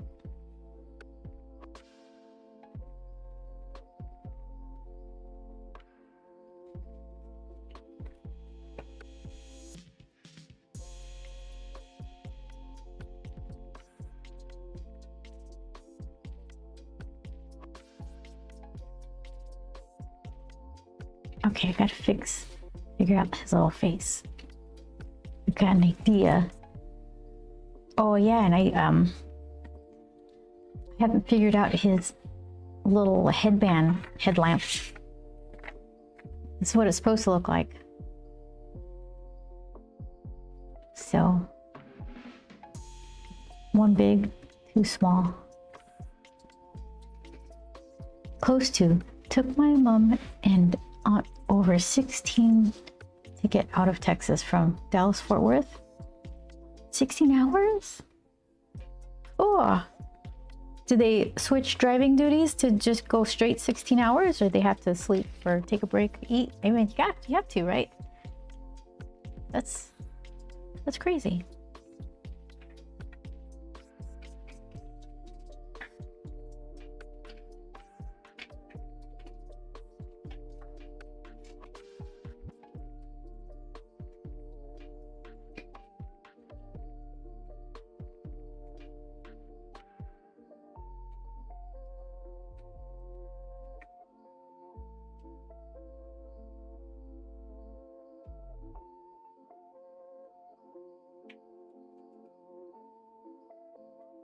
Ha ha ha.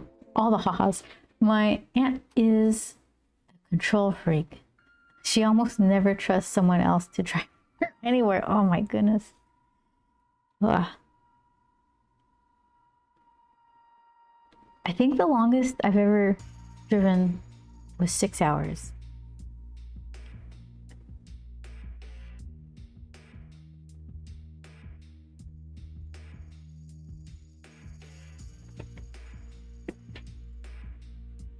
I think I was going to some music festival with some friends to Peoria, Arizona.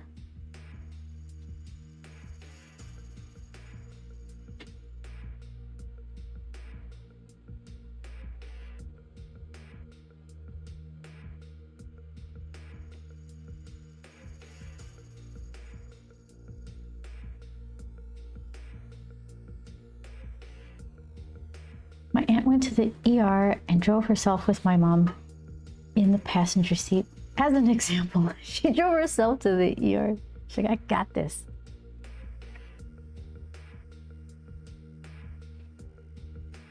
So your mom and your aunt, those are sisters, right? It's like not your dad's sister in the car.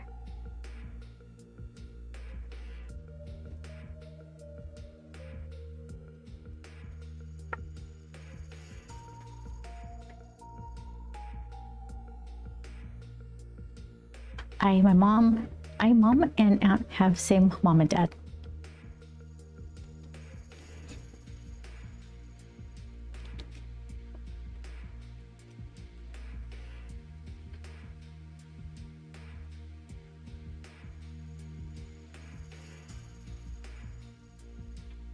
You know what confuses me? First cousin's pretty easy, right? And then second cousins or cousins once removed. I'm not sure how those work. And also great aunts and uncles. I'm not sure how those fall in place. Is that like my mom's aunt is my great aunt? That makes sense. But the cousin once removed, I don't know what that is.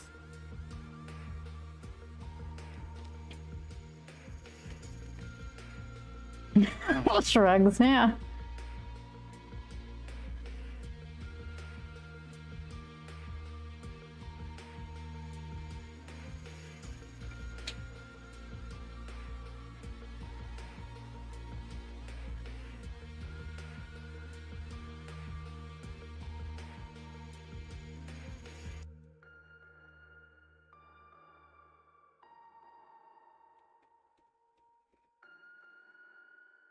Oh yeah, you're either a blood relative or not. Simple in Siege's mind. Yeah, there's nothing wrong with that. That's all you need to know.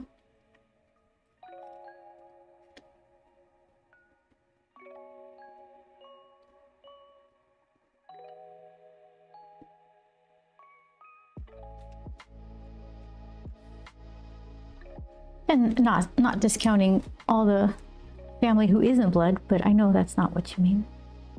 It means those details aren't important.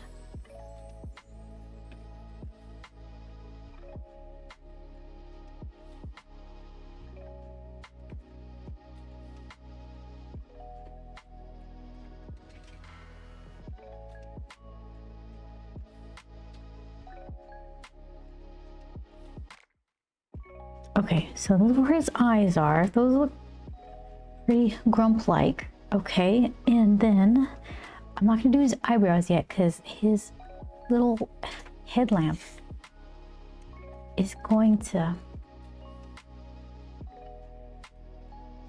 cover some of that. Let's see what we could do here. Put you there.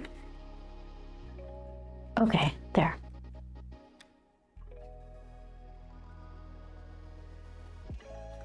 So let me redraw my little center lines here. I already messed it up.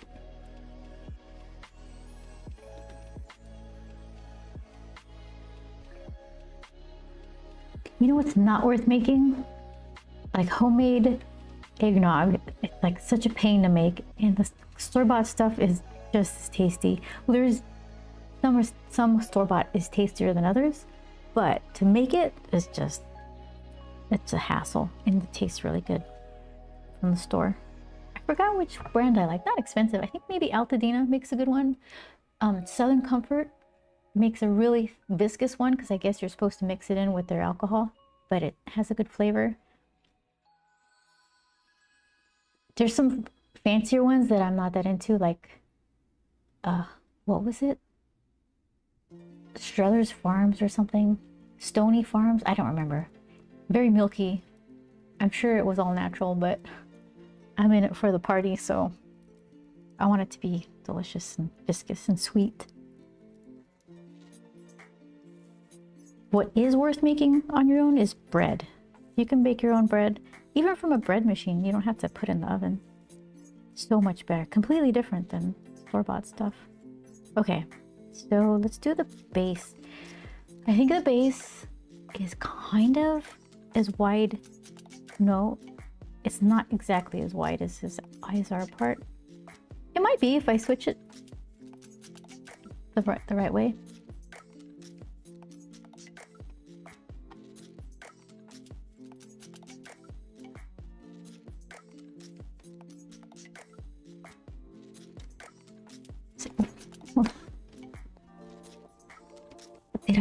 I keep messing things up. I can't help myself. I need to move things around. Okay.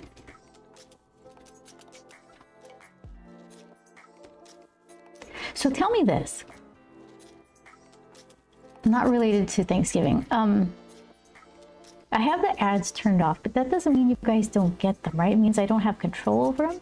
So when you join, do you immediately get an ad, Or do you watch for a minute and then an ad pops up? Do they pop up in the middle of the stream? These are my questions. Because it says running 30 seconds manually will remove the upcoming auto ad, but I don't see any sign of when that auto ad's gonna show up, so that's my question.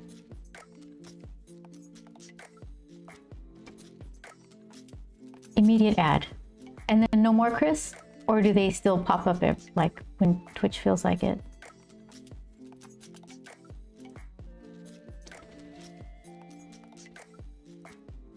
Full quote here, says Siege. The bond made in blood is thicker than the water of the womb. Friends you struggle with are closer than family you hardly know. Oh, that's beautiful. That's one for the holidays. Crescent rolls, they literally take days to make. Store-bought is so much easier. Really? I've never tried.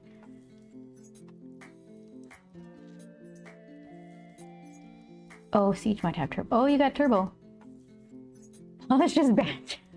I hate ads. And this blocks them all day on any channel. Even one I'm not subbed to. Sometimes I eye that little turbo thing. I haven't pulled the trigger though. Whenever my sub lapses, I resub after the first ad, so I'll never see more than one. Okay. Oh, thank you, by the way. Appreciate that. Okay, yeah, it's a super teeny channel. I'm not, what am I gonna do with ads? They're more trouble than they're worth right now.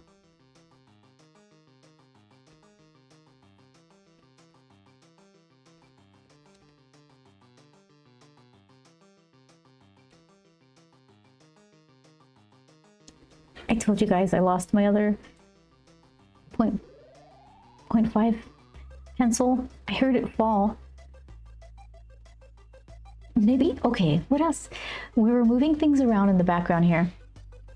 And we dropped a thumbtack and it fell and we couldn't find it on the floor until I moved some shelves around and then it fell again. So maybe the pencil isn't on the floor. Maybe it's like stuck in between a middle shelf, and if I shake things, it'll reveal itself.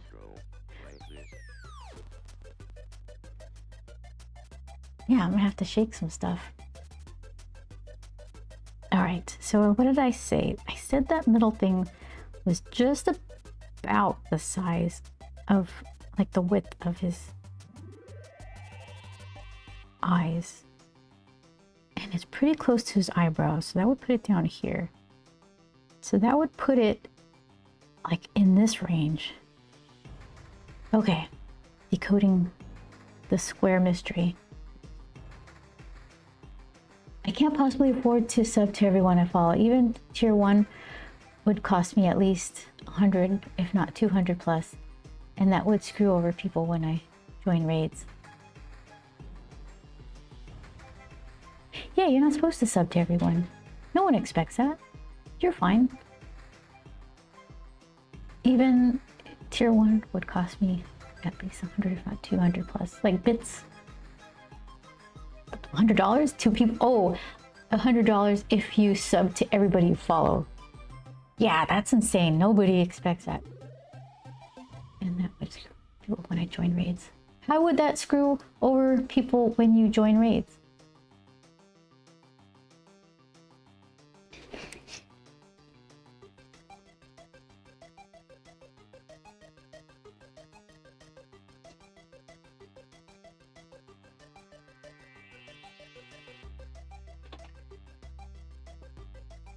Let's see.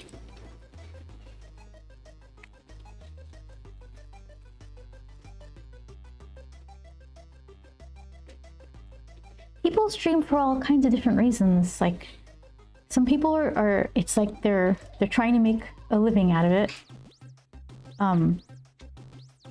Most people who are trying have day jobs, so it's like they split. They're just, I guess, really busy. And then you have people like me where I'm like, well, I want to draw this stuff. I like messing with cameras and lights, computer stuff, drawing stuff. And I'm just really bad at social media. For some reason, this feels different. So I keep doing it. So then the ads are like, well, do I really need 25 cents? Just turn them off, it's fine.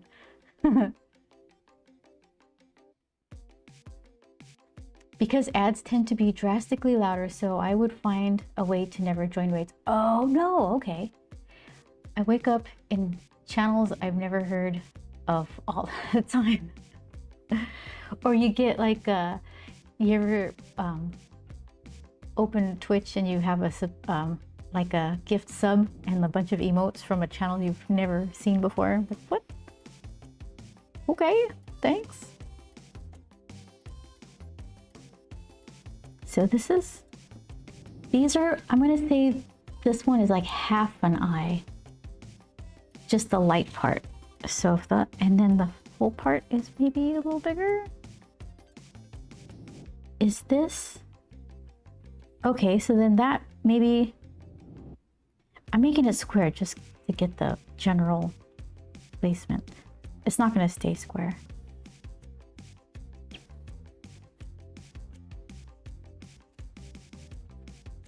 I have 99 plus expired subs. 99 expired subs. That's a lot. Thank you for your contribution. I'm sure each and every one of those liked it.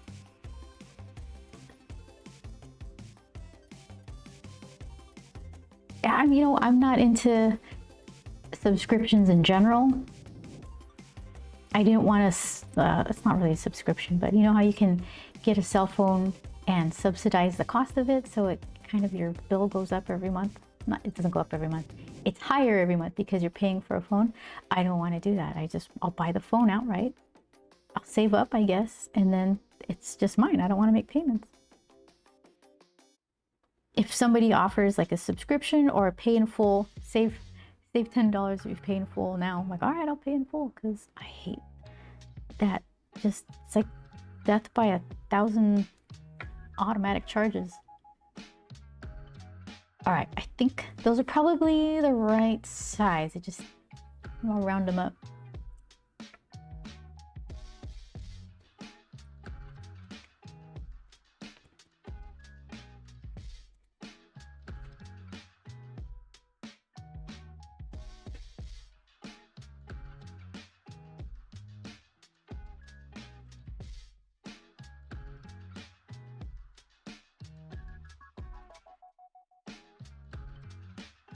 Oh, here we go. I currently have 14 gifted subs. Let's see how many channels I actually know. Right now you have 14 gifted subs. That's a lot. I think, let's see. Where are you? Oh, I could just click on the chatty box thing. Let's see. Oh, that's like the absolute worst. Let's find a different way. Is it here? Okay. So one. No, those were who I'm following. Okay. 1, 2, 3, 4, 5, 6,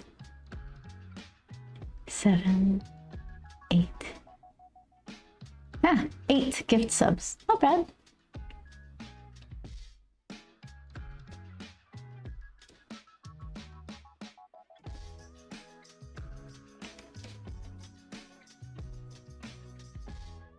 Oh yeah, 7 out of 4, half of them, you know, half of them. This was a while back, but during one streamer stream-a-thon, they were running out of chatters to gift subs to, so I said something for the first time in 6 months. Oh, is that how that works? If you don't ever chat, if you're only ever lurk, you're not an option to get a gifted thing? Or I guess that's a setting, because I'm pretty sure I didn't comment in a lot of these people's gift sub things. So what did I say? 7 gift subs? 7 gift subs.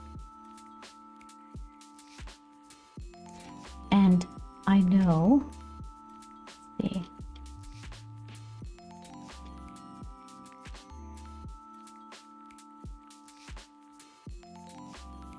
One, two,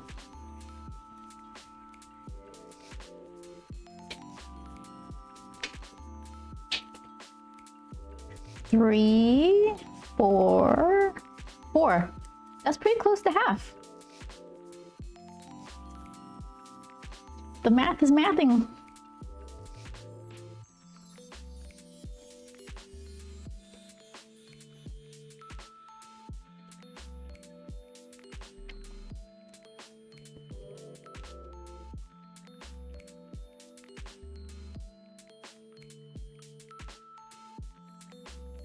This was before you could give subs to the channel. Now you can just give subs to the channel and they will give to random viewers. If it runs out of viewers, people who view content similar to that in which they are streaming will get a gift sub. No kidding.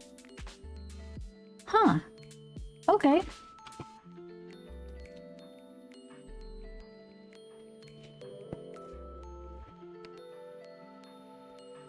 You know what I see happen?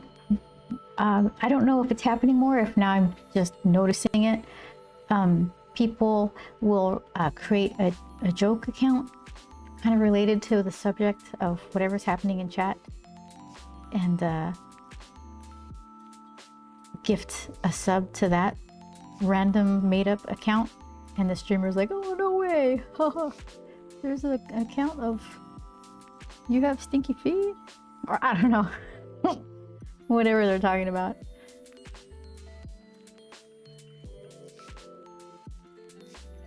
Okay, ear.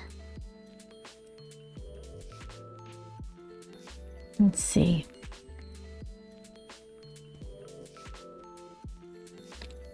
So, the ear. What are you doing? It's like top of eye to bottom of nose kind of thing. Is that the same for Grump? That's not to scale. Okay. He has got no nose.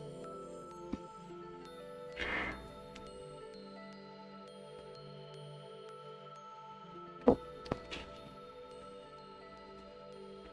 Okay, so then that's the top and bottom. So then midway. Okay, so here is the ear target zone. Just profile. Not that hard. Make it extend a little.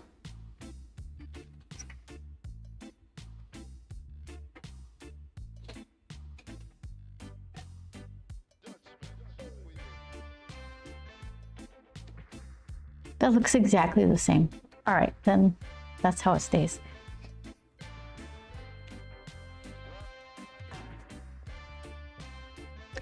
It's been a thing for years. But yeah, it's a great thing. Sometimes works out really great for the streamer if they normally sub and forget for over a year. Yep, seen that too with the account creation stuff.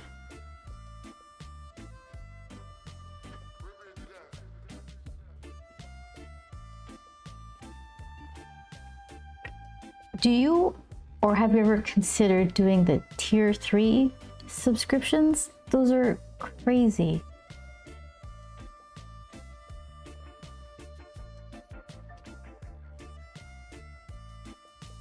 That's like, that's a lot of money a month.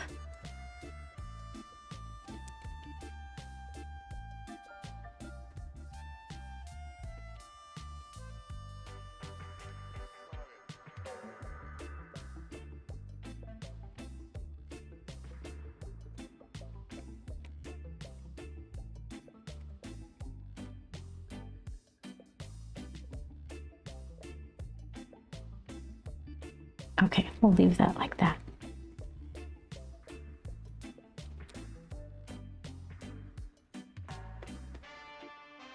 No offense.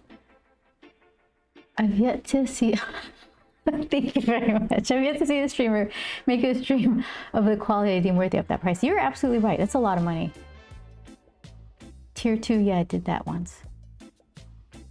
Yeah, no, that's a lot of money. You can buy a lot with that.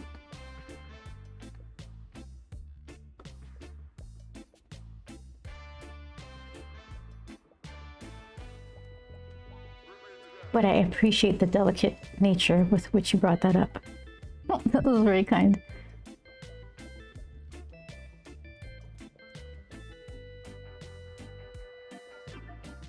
Okay, hold on. These aren't separate really. There's like this kind of tucked in here, and I like that. Real close. Oh, I've separated them too much. So if this has like a lip, should I pop it out more? Like, does the whole thing need to be just pushed out ever so slightly that way? I think so. I could do it like this though. Just add a little bit. And then we're seeing the top of it or under it? I'm not sure.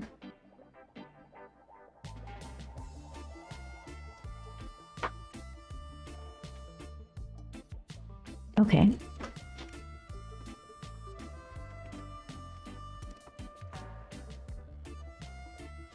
And then that's kind of like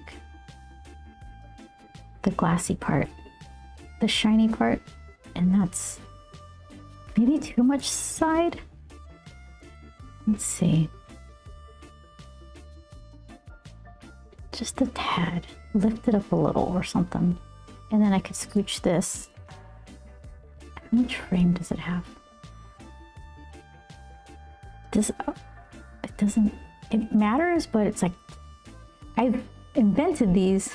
I guess I need to figure out how they look. Not the concept of a headlamp, but this particular model. All right, that's kind of looking okay.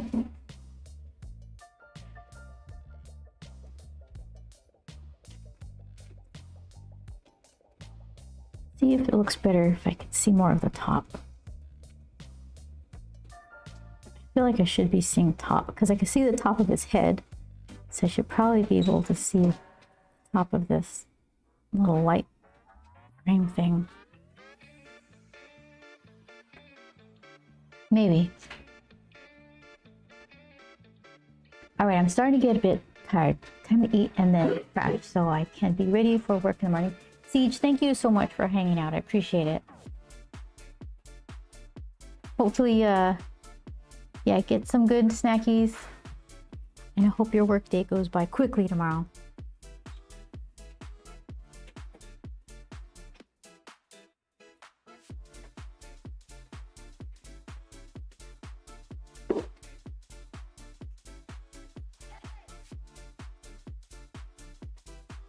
Yeah, that looks righter, more correct.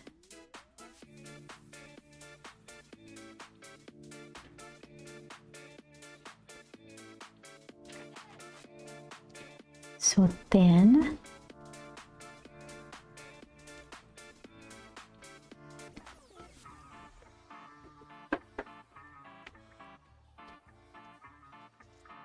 let's scooch this closer.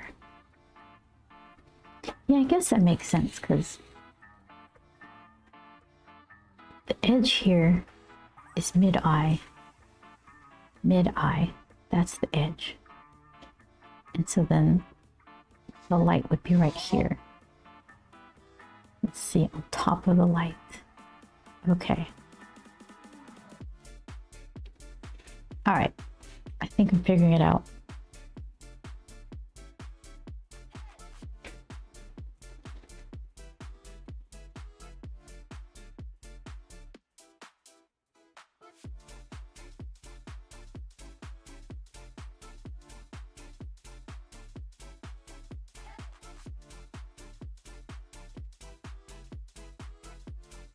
It actually smells pretty good here. I think I might like that what was it, the mahogany vanilla?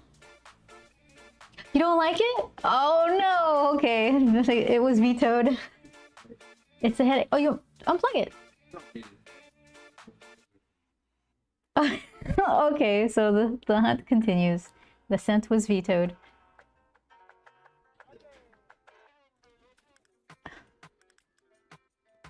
I don't know. It's a very important decisions. That's too bad.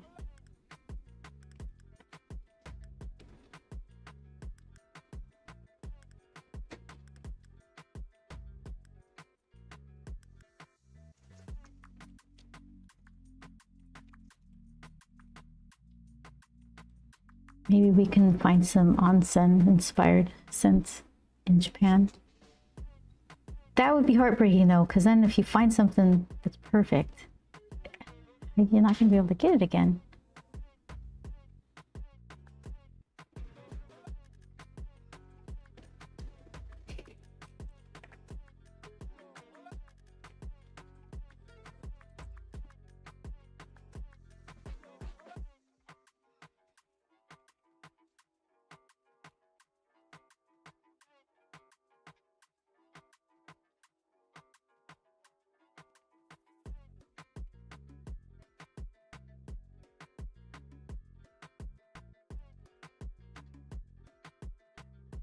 Okay.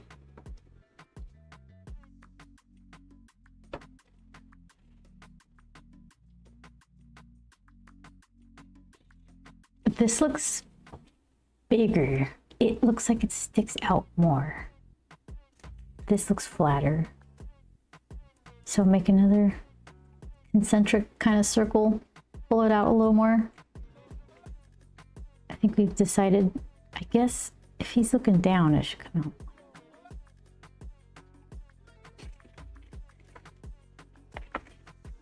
Right? Kind of flat, kind of flat. This one was raised a bit.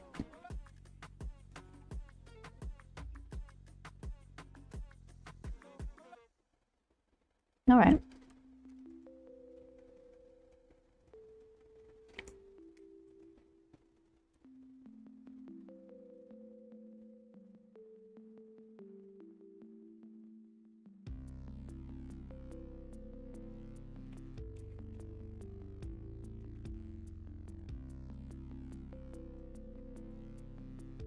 Considering it's like a completely different angle of his face, or his head tilt, I think this should be okay. Okay, so then where are you putting the light? And then this is dark. Like there's a double kind of ridge. This is the sidewall of the light, and then it comes out again. I think so. I think that looks like the same product. Oh, but this is, let's see, at least half. The frame around this light is like almost as big as the light itself, kind of closer to half. So let's make this a little smaller.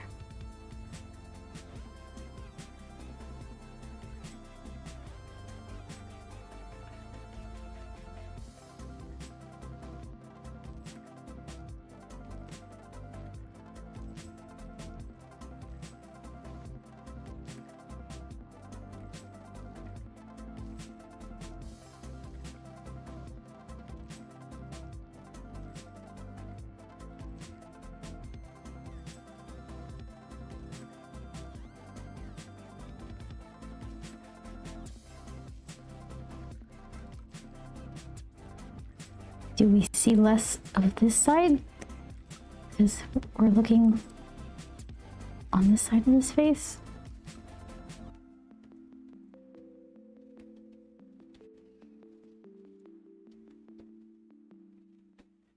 I need to put the strap back around.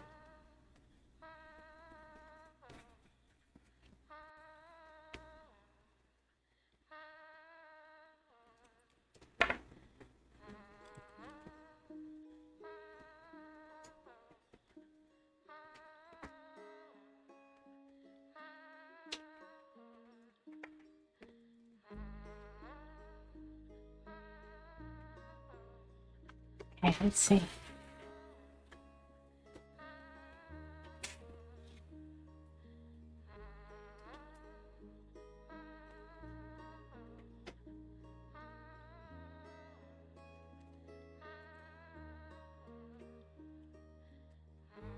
Show you. It's getting closer.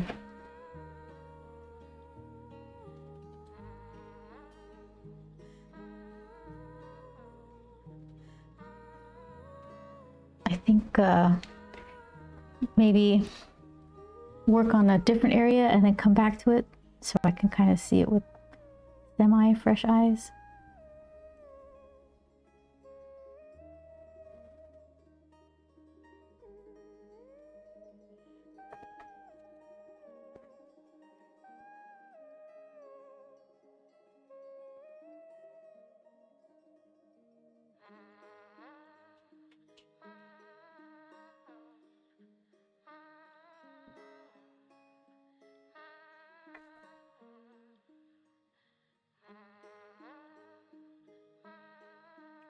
Get his little eyelids.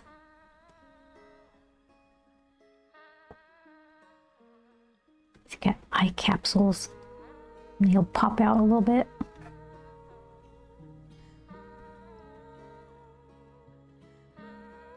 Like this guy.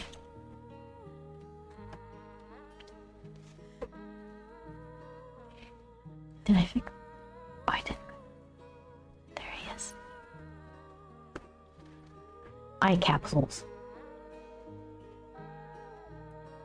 I was looking at an unboxing video when I first got this in the mail after he was made. His hair used to have a little bit of loft to it. These pieces were stiffer, I guess. And now they just lay flat. I think this is probably 5 years old. I'm trying to take good care of him. Not do too much pulling when I'm changing his shirt to the whatever convention's coming up. But yeah, eye capsules. His eyes stick out.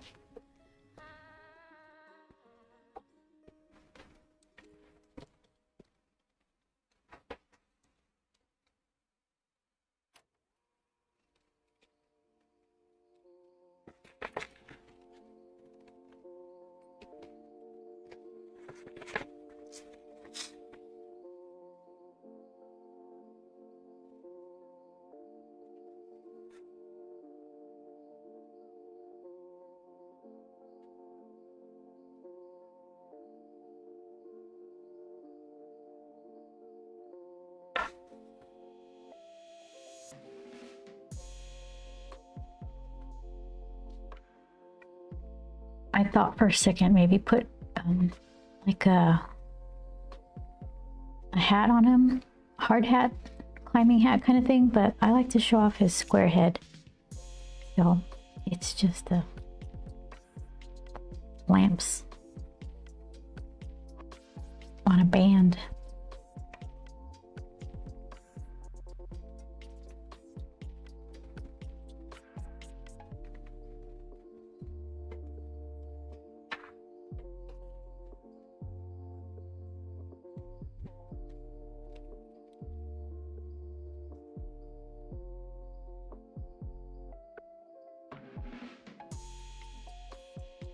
He's got like a big sunspot in the middle of his head, and then little tiny ones like right there.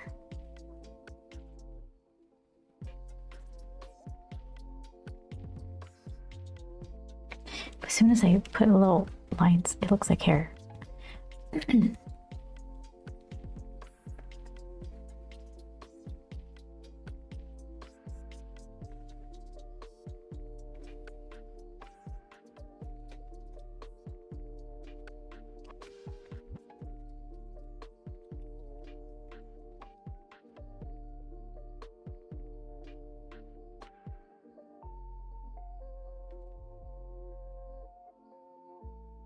Ear, eyes.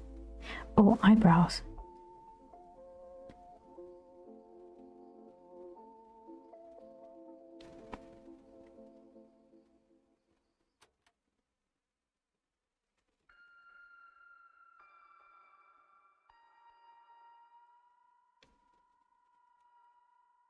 How much do I want to show?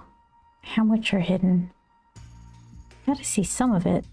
I need to see his little scowl. His scowl of concentration.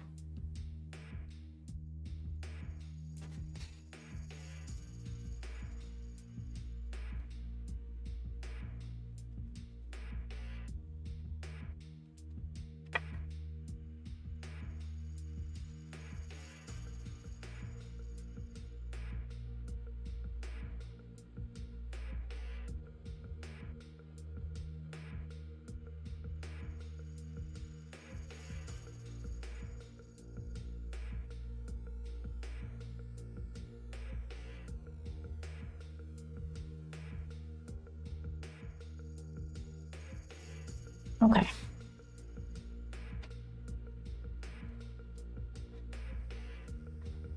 I think that'll work.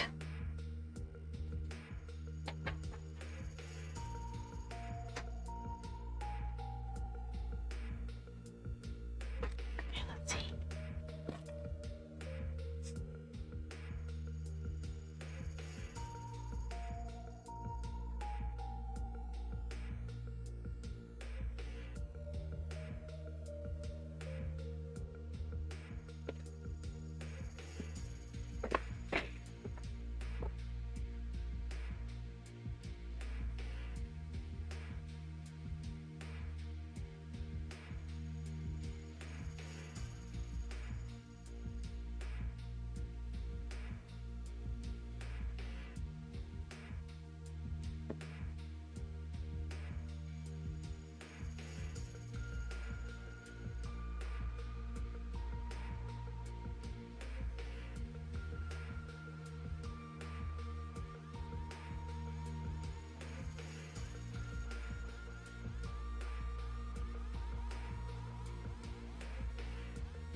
That ear ended up working out okay.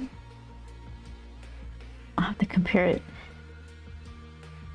to the first version to see how much different it is.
Can I write?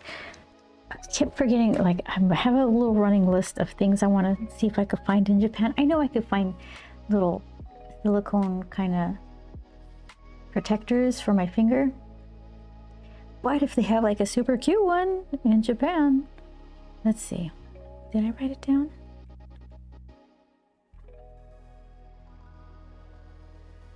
No? Okay.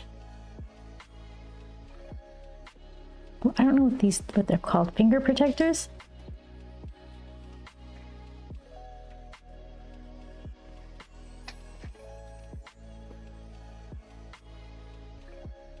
All right, there. Yeah, I just have like a death grip on my pencils, my stylus.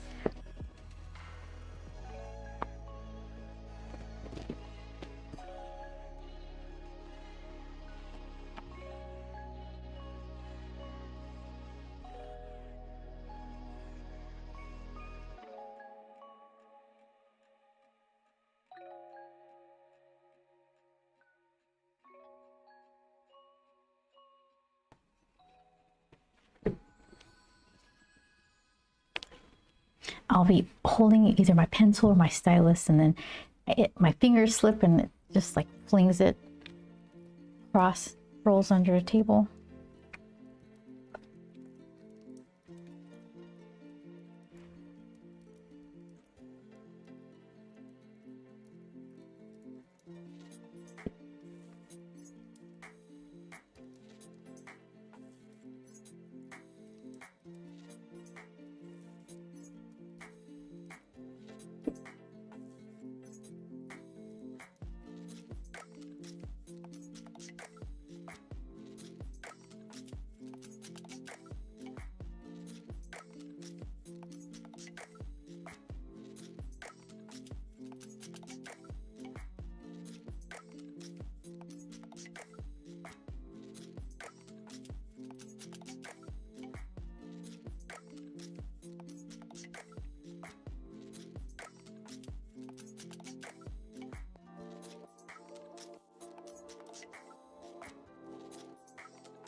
His eyebrows look too tidy. It should be like wild hairs on him.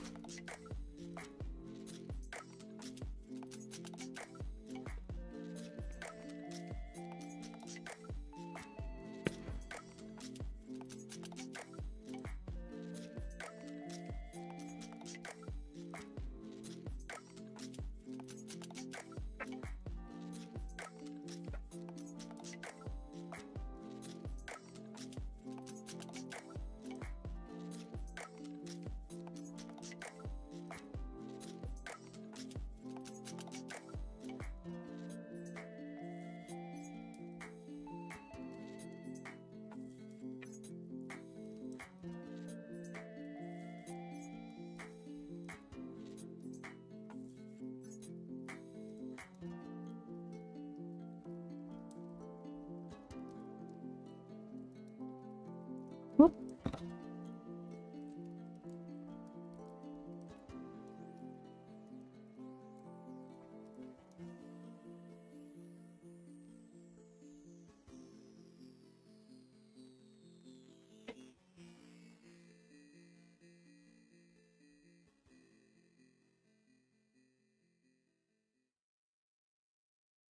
Game begin.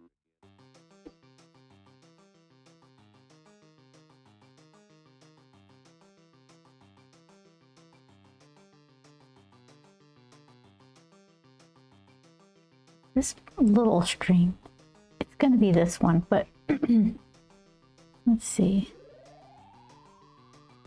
It kind of feeds. Yeah, and then it goes under.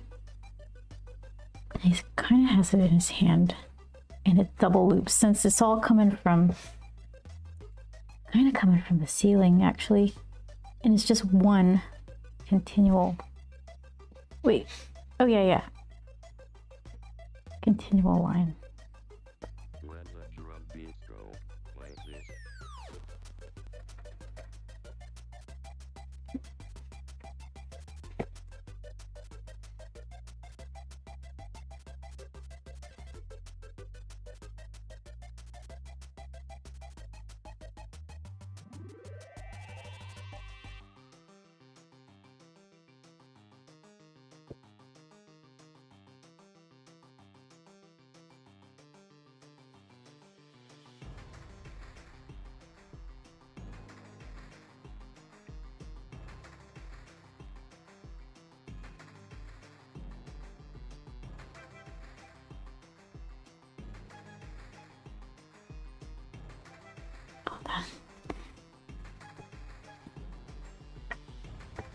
That doesn't look carefree enough. There. Okay, so then let's see.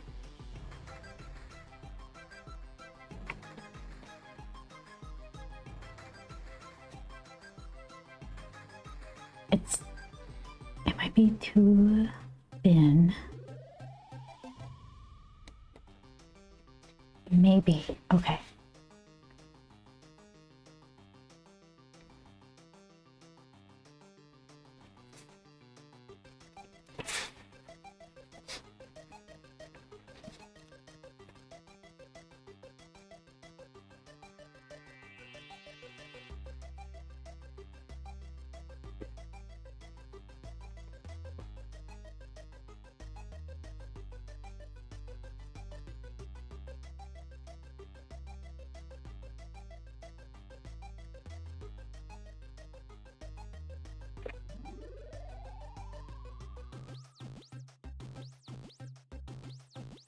Game over.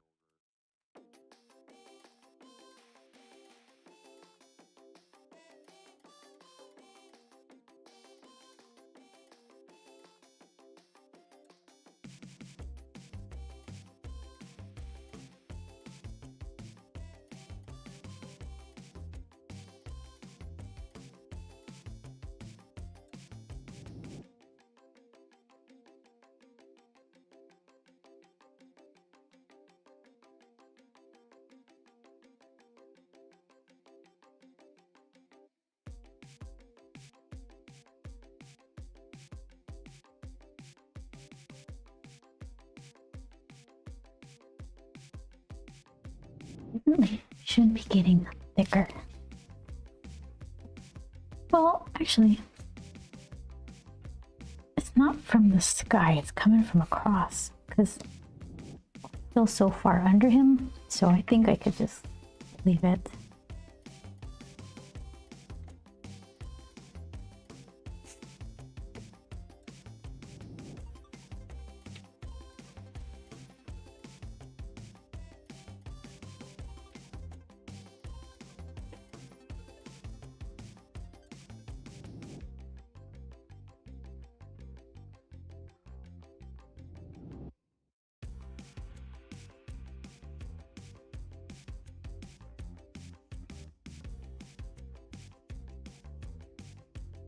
Hold on though. So if that's coming out of his hand, then that's not where that would loop out.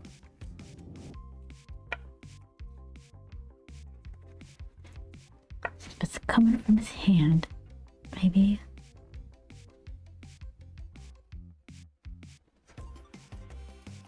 Maybe a little bigger. Okay.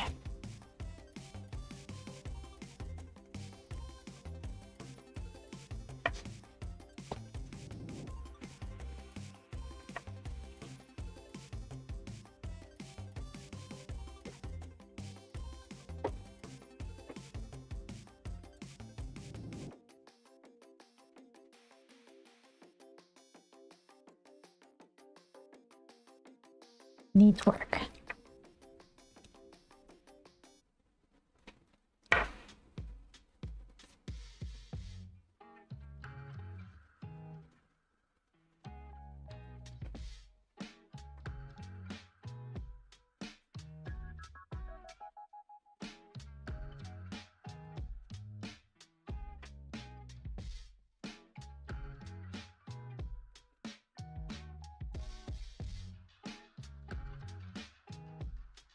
I think the headlamp thing looks fine. I don't think I need to do too much repair with that.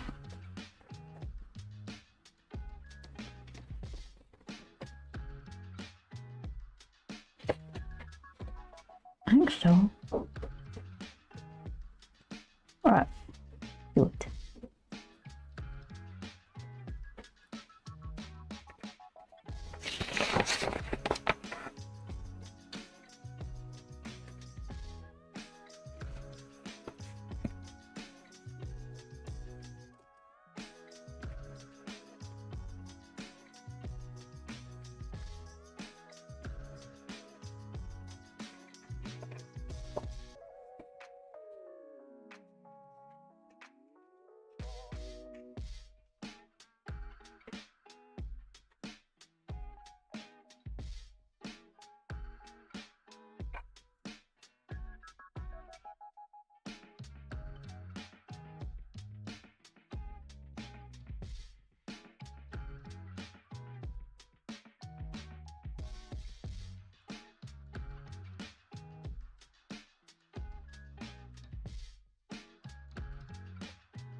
I make his headlamp too small right now?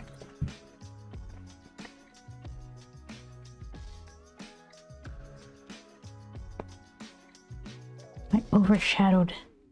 Hold on.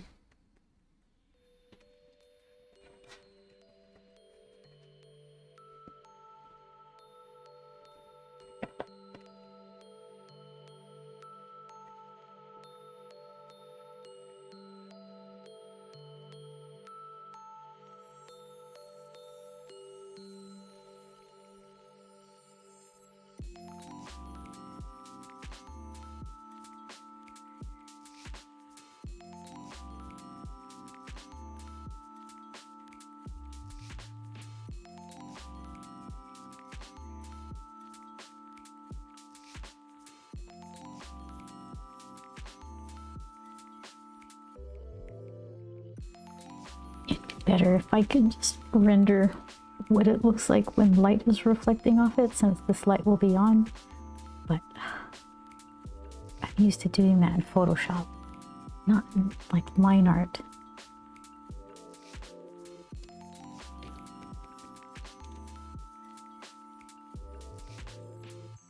You like just cut some pieces out, 'cause that's where brightness, like a little.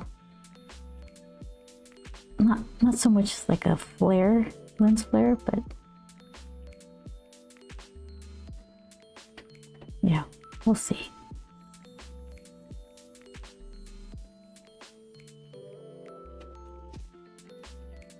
MPT! Oh my goodness. The clock is ticking, right? Thank you, Vince, very much. I'm trying to pay attention to the certain details. You get tunnel vision on a certain thing, and then I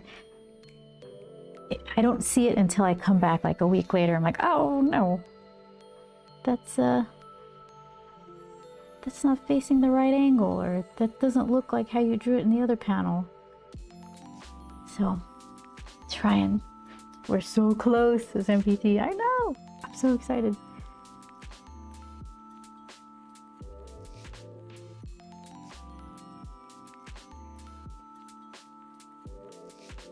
Oh, and I guess you didn't go to Tokyo Comic Con last year, but last year they put Artist Alley next to the celebrity signing autograph area, and it didn't do any favors to Artist Alley. Everybody who was down or in that area, they weren't looking for art and stuff. They just wanted signatures. So now they moved us back with the exhibitors. So we think it's gonna be better.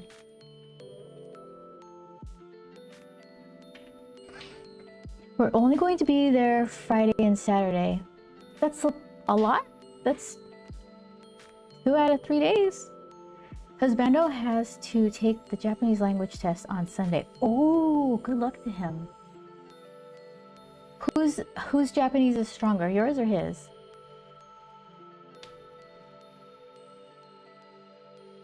Test, because you teach English in Japan, right? I'm not sure. You don't have to say, but I want to learn a language, but I'm practicing Spanish on Duolingo, but every time I try to speak it to an actual person, it's just so sad.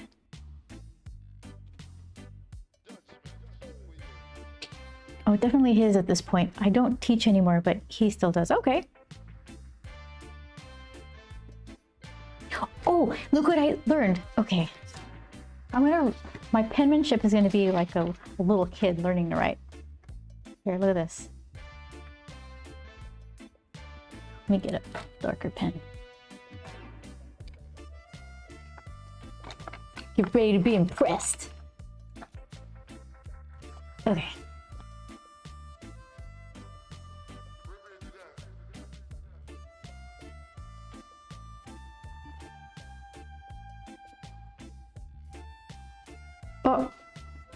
Oh shoot. Oh, I don't think that's right. I tried my best. Hold on. I'm trying to do it without looking it up. You need to spend time with someone who speaks it natively to pick up on accent and pronunciation peculiarities. Imagine trying to speak English by pronouncing it as written. Yeah. Yeah, I know. It's just weird to open yourself up to that kind of awfulness of trying to butcher somebody's language. But you have to be okay with it. That's the hard part. Okay, hold on. Let's see. Always with the... Ugh. Okay. Oh, well, as far as...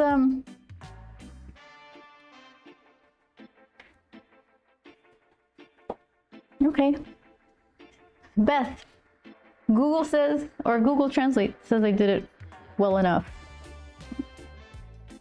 My shadow is... Here, let's see if I can get a better angle. Where is it? There it is.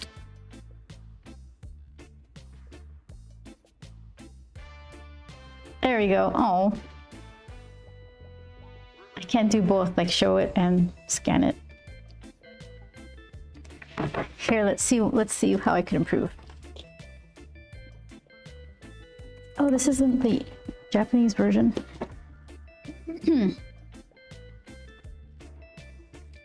Oh, here. Here we go. Page 1.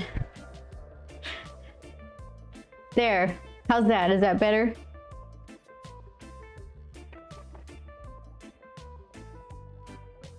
Okay, so, oh, that's what I did. It's not the T. Hold on. Okay. Hold on. It's a little running guy. Okay. Yeah, thank you. There we go.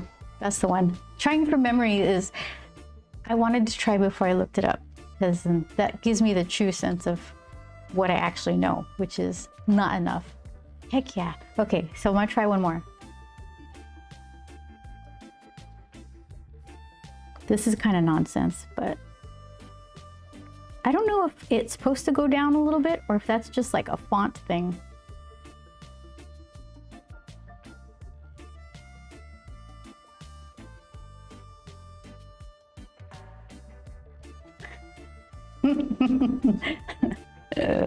What's the other one? It's supposed to meet at the bottom, like that.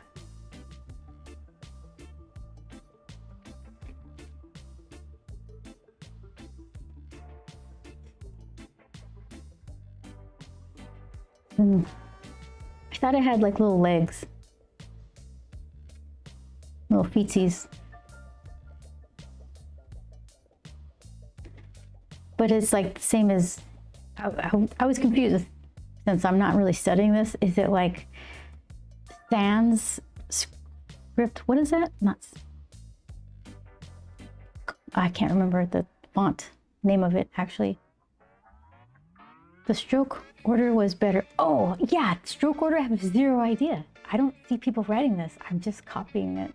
It's like if someone was writing the letter A, I think I've seen this before where they're like, they do something like this because they've memorized the shape and they get it, but it's like, yeah, you got there.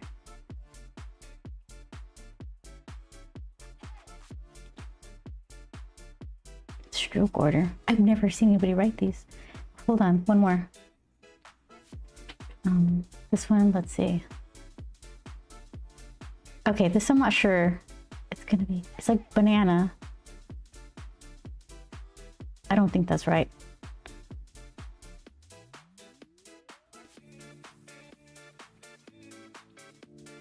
That one I learned first because I was sitting by an exit all weekend at Tokyo Comic Con. This should say exit. This is me trying to remember how to write entrance. Exit is really good kanji to know. Okay, so that's all fun. I'm so pro. Is this? Oh, I need this.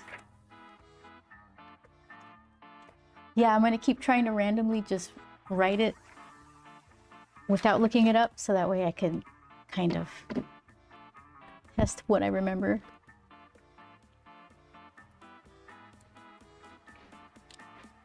Deguchi in Japanese. That's how the lady says it when I make her say it.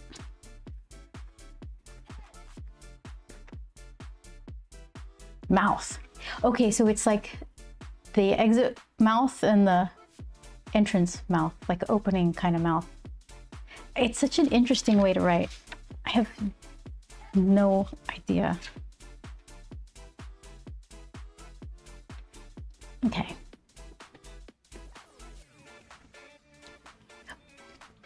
Are you saying Yakuchi? Like Kuchi? Is that the pronunciation? Yakuchi?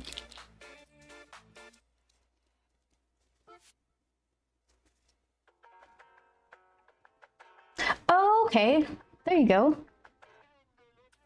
And what's the other one? Like Iriguchi or something? Kuchi? Sorry. Kuchi.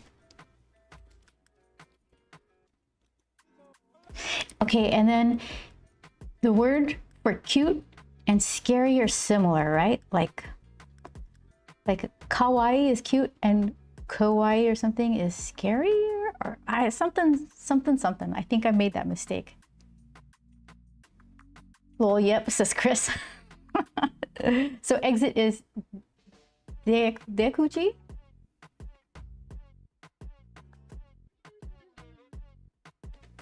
And what's entrance? But that same kanji for mouth, you wouldn't say kuchi, you would say kuchi. What? Okay. So kuchi is mouth. But when you're saying it as entrance and exit, you say guchi. So like deguchi is exit, but kuchi is mouth. Entrance is iriguchi. Yes. Okay. Nice. I'm so ready to enter and exit places. It is actually helpful in a subway.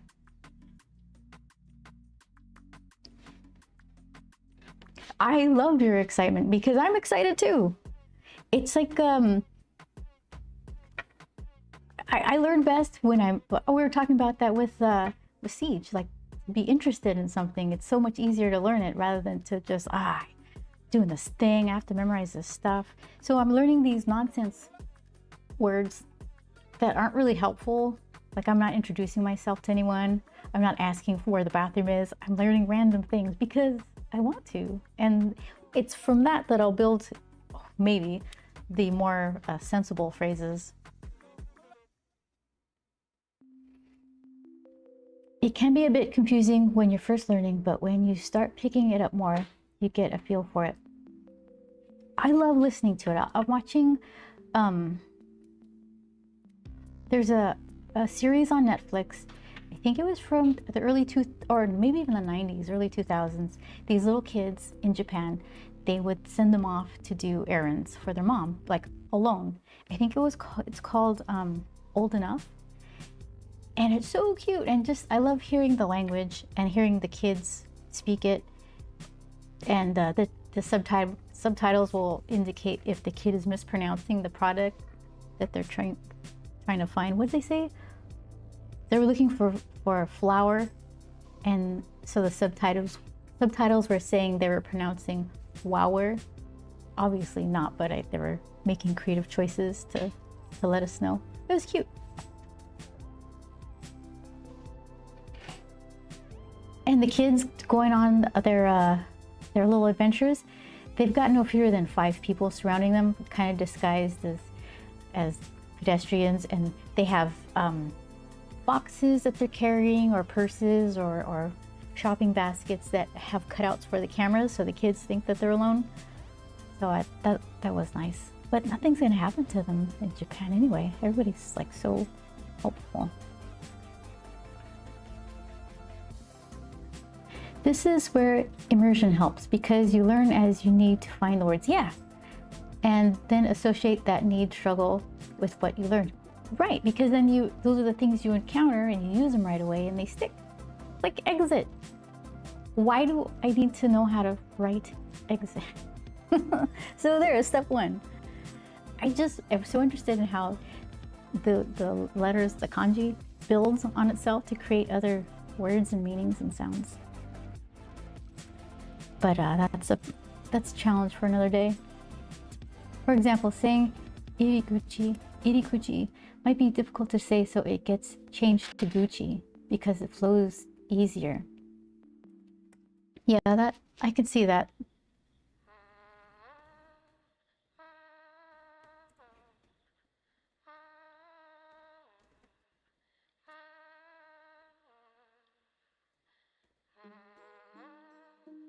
Yeah, I'm thinking of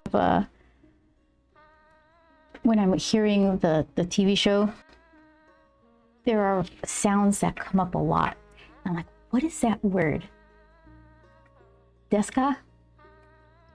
What is that? Because I hear it at the end of everything. Not at the end of everything, but it's I think because in Katamari Damacy, there was a song that I really like. I think it's called Sakura something or other. And there's a line where they say that word, deska. Or just des at the end of everything, says Chris. So I guess it's just kind of that song, that lyric, it made that word or that sound kind of stick in my brain. Cherry Blossom Girl? Was that what it was called? Cherry Blossom Season, maybe? It's a cute song.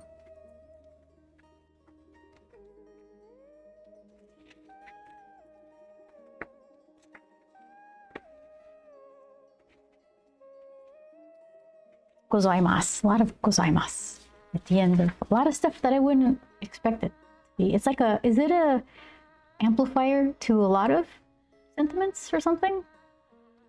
Is that why I hear it crop up all the time?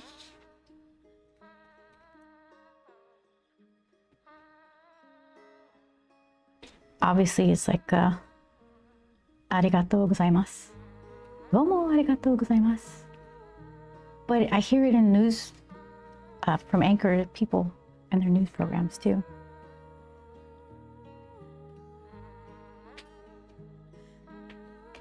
Oh, MPT, are you still here? Okay, so what's that word? What does she say? She says,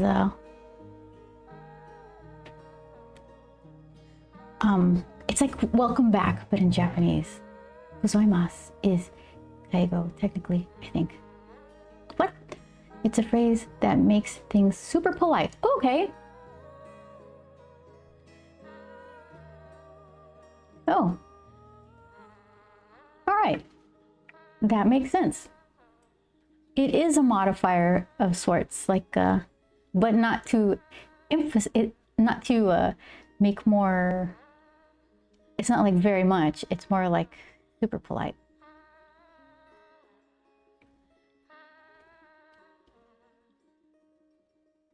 Irashaimase is welcome. Huh. What about a more casual welcome back? What the heck does she say? She's like, she says like, Oka-san, ohayo gozaimasu. What is the welcome back part? I forgot. I was trying to remember. Okay, I'm gonna shout her out since my favorite streamer, Julie. Let's see. Well, no, hold on. She was reading a storybook in Japanese, and she came across this word that she couldn't figure out what it meant. Not what it meant. She knew exactly what it meant, but how to translate it accurately. Futo. And it doesn't, she said it doesn't mean suddenly, but that's kind of what the word she kept accidentally circling back to. It means like it caught someone's attention and they had a thought or something. Futo.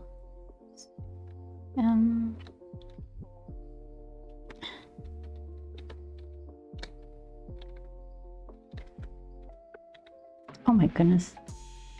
Oh my goodness. Press the right buttons.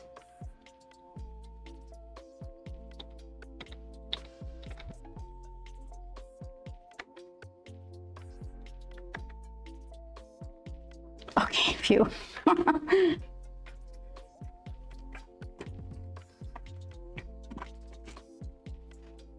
So yeah, that's just the streamer who was reading the story. Oh, that's the one. Okaeri. Okaeri, yes. For returning to your house or returning to the stream, right? Because I think that's what was happening. It's morning for her mom, and her mom would come back to the stream and she'd be like, Okasan, Okaeri.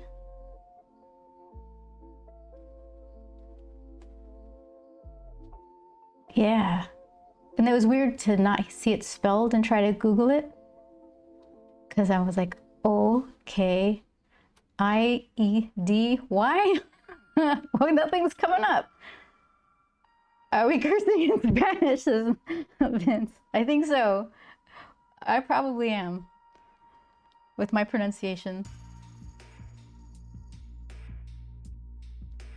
And then you would say, Tadaima, which means I'm home, basically. Aw.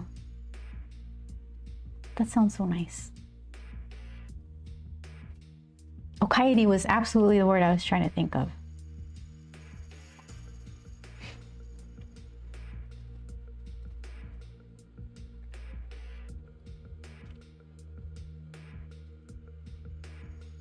At convenience shops, for example. Irashaimase? Yeah, there's no accounting for trying to teach pronunciation with text. I got you, girl. You do. You totally saved me because I drew a blank. I don't know a lot, but I know the basics. That's good.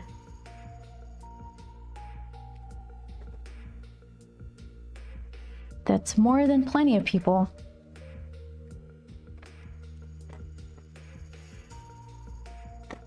I'm so impressed by one person in particular. We're gonna see him there. I'm pretty excited about it.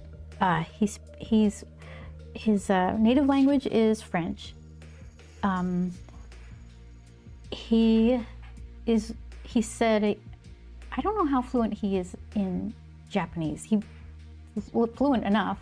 He doesn't have any struggles, but somebody else who's white, who is speaking Japanese, who is actually like rated in some way to translate for higher up people where vocabulary is important and pronunciation, says that my friend, it's interesting to hear him speak Japanese because he speaks it with the French accent.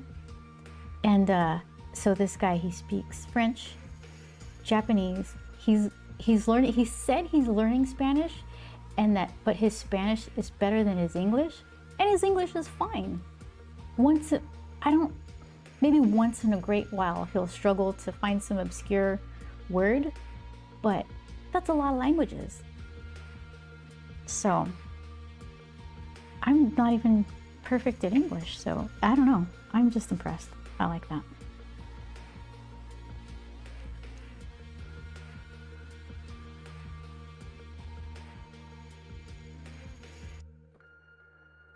My husband and I do Tadaima and Okaeri when he comes home from work.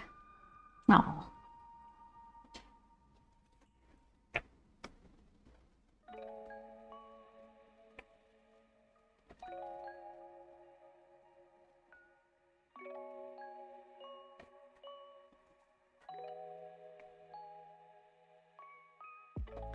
And what else? Sumimasen is probably the only thing that I know.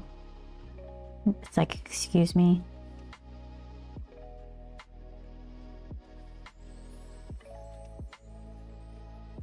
Is it the same type of excuse me you could use in both circumstances where I bumped into you and pardon, can you help?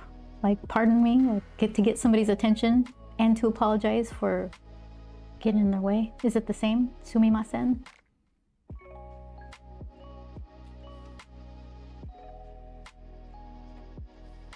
Atane. Okairi. Irigishi. I don't think I said that right because I didn't look at it.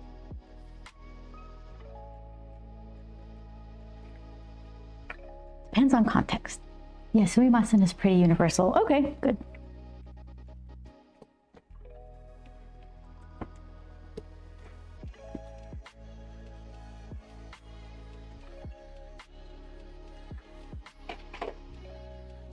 I'm ready.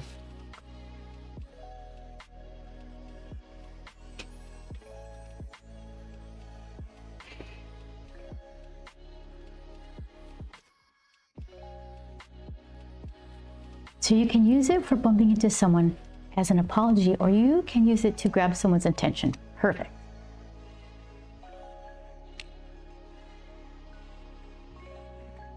Both are handy.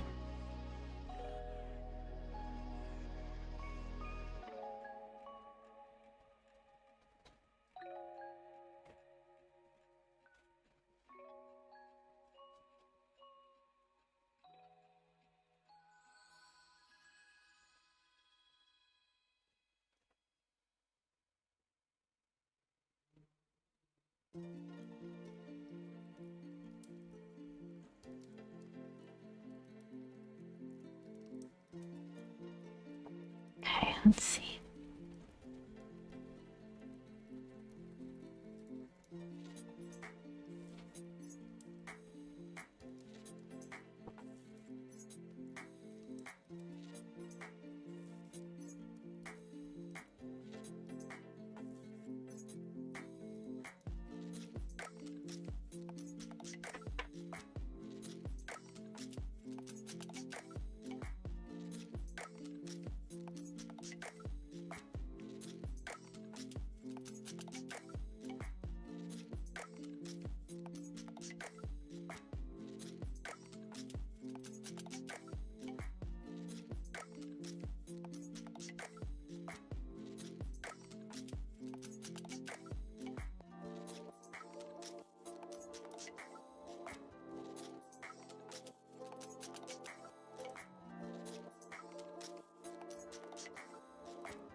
There's a possibility we're gonna sing karaoke.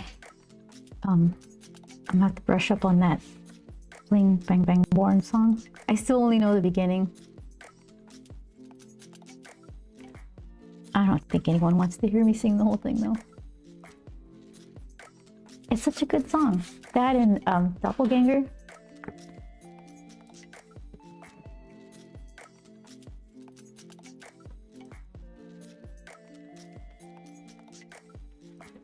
Oh, karaoke.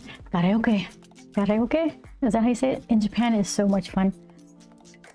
Yeah, I'm looking forward to seeing other people sing a little bit and then going, then leaving. Like, all right, that's nice. I'm done. Because I don't really drink or anything and I get tired, so. Leave, like, get while the getting's good before everyone's like too crazy. Yeah, you're nailing the pronunciations. I can tell you've been practicing. I want to learn these things, but I just learned so slowly.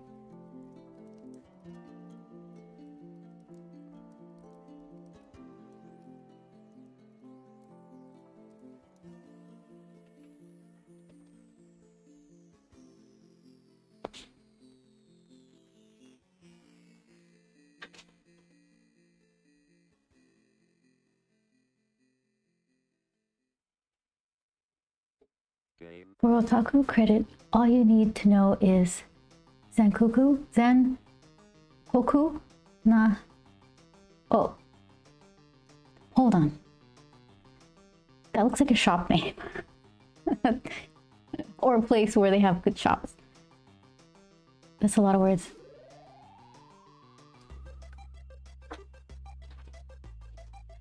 So, okay, that line above the second or the first E after the teze? Why is there a line above that? Zangoku na tenshi no teze? I'm a slow learner for languages too, and I live here. Nothing to feel bad about. All you do is try, right? And then understand if it takes you longer, then keep it going, because all progress is still progress. Oh, it's the main theme from Evangelion. I see even English. Evangelion anime. Exactly. Yeah.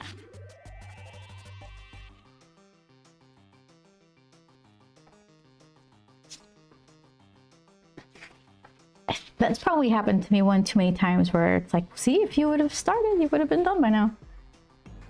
Even if it takes long.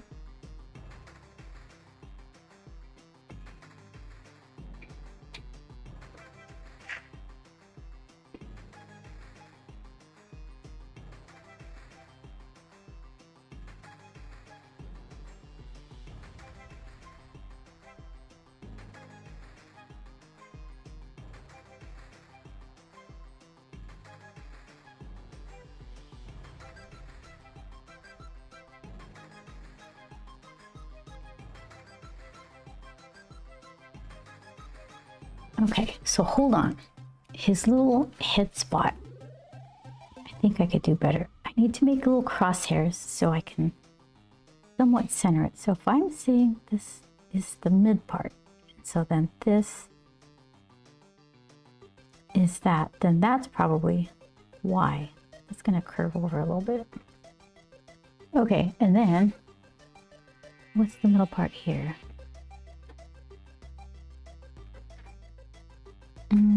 That's front. That's middle. Okay. The goggles are throwing me off. Okay, so then that will be the far side of that. The other far side, and then here. Why does that look so wrong? To figure out what I did. Oh, because this is higher than that. Okay.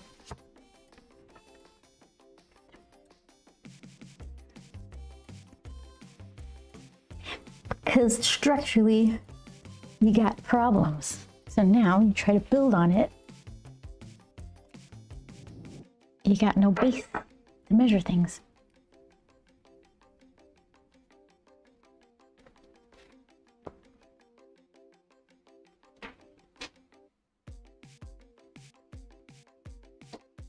All right, let's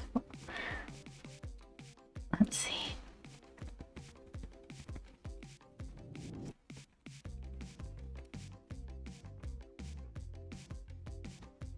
We'll call it good enough right there. Put a couple of these and that. There.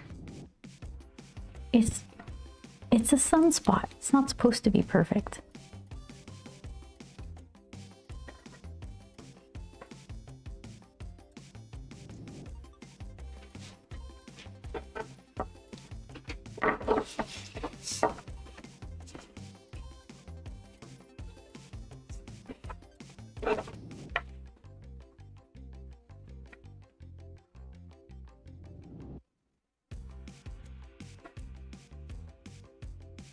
Okay, so let's see. He's got like two little clips on the side here. So that's what these are.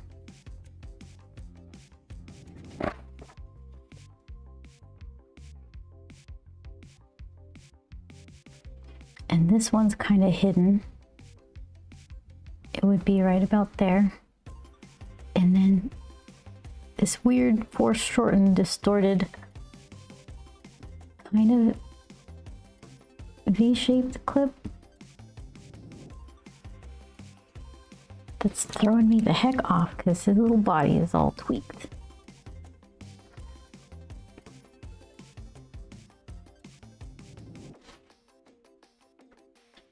Okay. Oh, that's almost better. Look at that.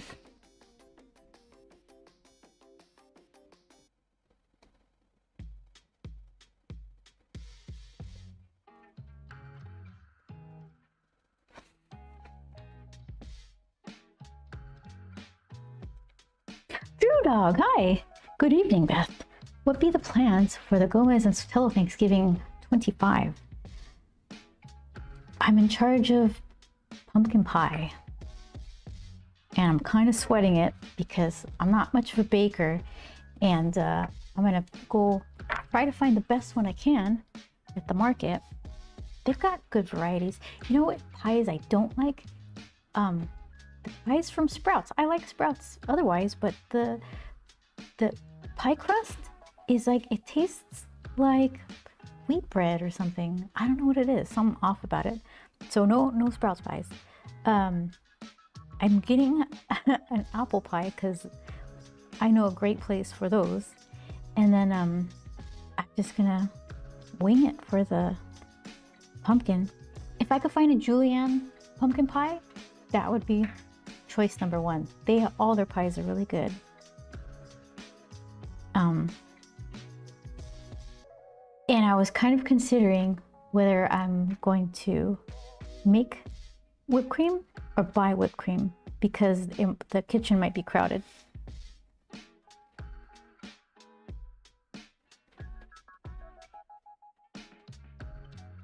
So that's what we have planned. Thanksgiving is coming up, MPT, very quickly.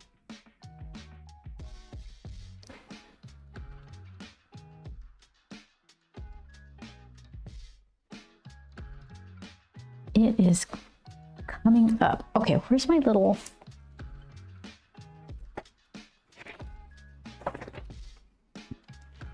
This guy. This is a little extra. I simplified it some.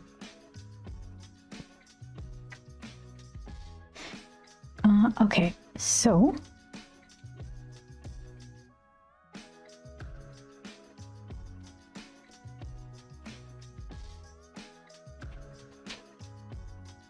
something like that.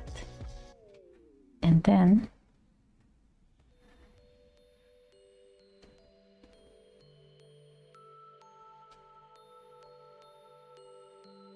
okay. And then what's this?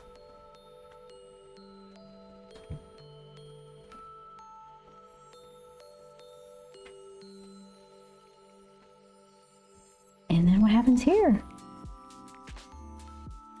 Something neck. A little bit of don't worry about it here, I guess. Nothing a creative shadow won't fix. There.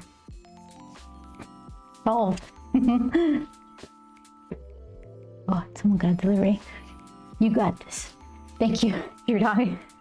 Pecan pumpkin pie. Oh, yes, pecans. Glue the pumpkin pie underneath. Find that cheapy one. Really? We were talking about this earlier about going off script when told to get a pumpkin pie. Like, I feel like you better just bring a pumpkin pie because that's what we're craving. If we want something fancy, you know, I don't want to. It's kind of like we don't eat pumpkin pie all the time. Pecan pumpkin pie, that does sound good though. Do you ever? So you make that, Drew Dog? Is that your own recipe?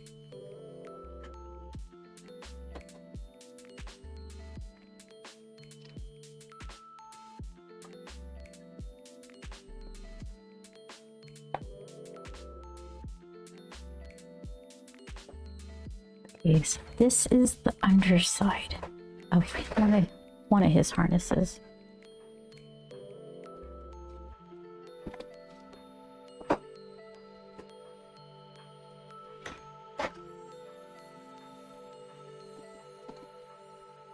Oh, I got spray paint. Thank you.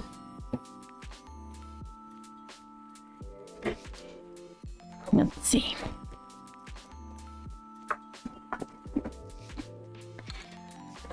We got these display things for Tokyo Comic Con, but they're bright wood. Thank you. And we wanted them darker. tried to stain them, but it just kind of antiqued the wood. I was lazy. I didn't treat it or stain or sand it or anything. So in continuing with being lazy, I just got spray paint. We're just gonna spray paint them black.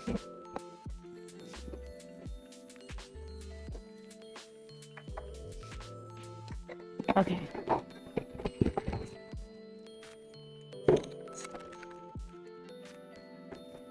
Matte paint and primer in one. See this? My rings keep slipping off.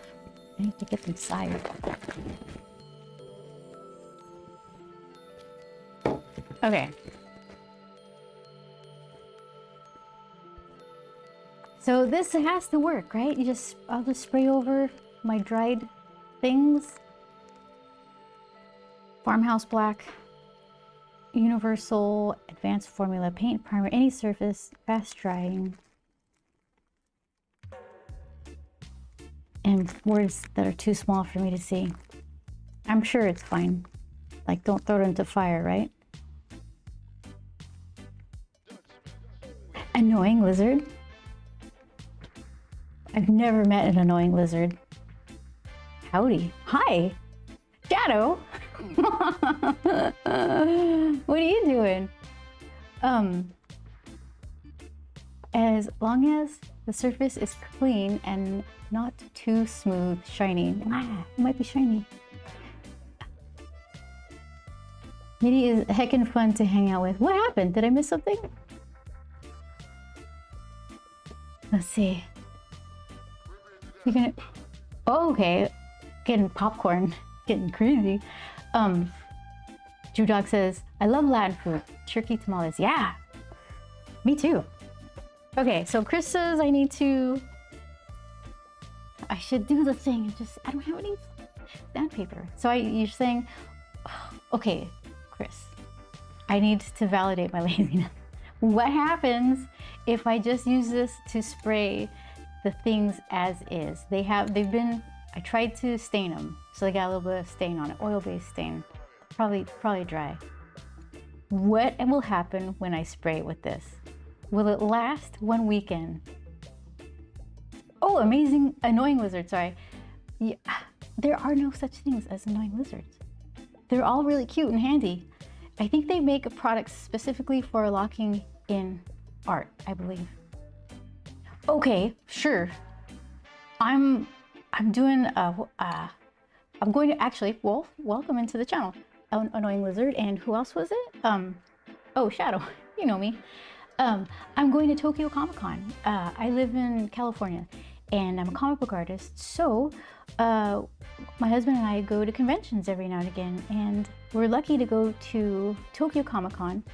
I bought these little stands for some of our original art, and they're wood that is probably not plain wood.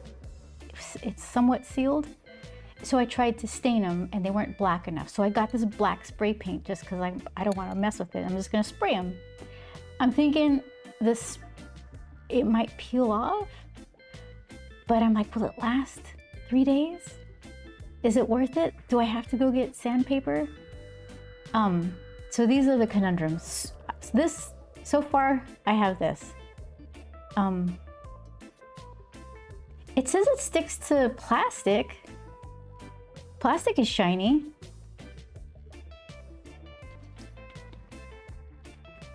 Well, how are you, annoying lizard? What brings you to this little neck of Twitch? This is Grump, and this is page 1 of his massive book upcoming. And I'm just trying to make him wear the same outfit. So I keep referencing this page 1 to make sure I do it right for page 2. But the angle is completely different, so I'm throwing myself off. Shadow, how are you doing? A little bit of a lurk? Okay, don't answer that. You just lurk. Safe travels for you and Joel to Japan soon. Thank you, Drew Dog. I appreciate it. Sanding helps, and allowing longer cure times than it suggests helps. Oh, really? Water pop, hello. The smoother the surface, the less likely it will adhere. That's what Chris is saying. It says it sticks to plastic, and plastic is gotta be smoother than... I'm trying to make a case for just spraying this stuff. Plastic has to be smoother than stained wood. Typically you want at least a 60 degree. Yeah, you guys are all saying the exact mature, proper way to do this. Plastic is all over the place. It can be rough or super smooth like glass. Yeah, that's true. That is absolutely true.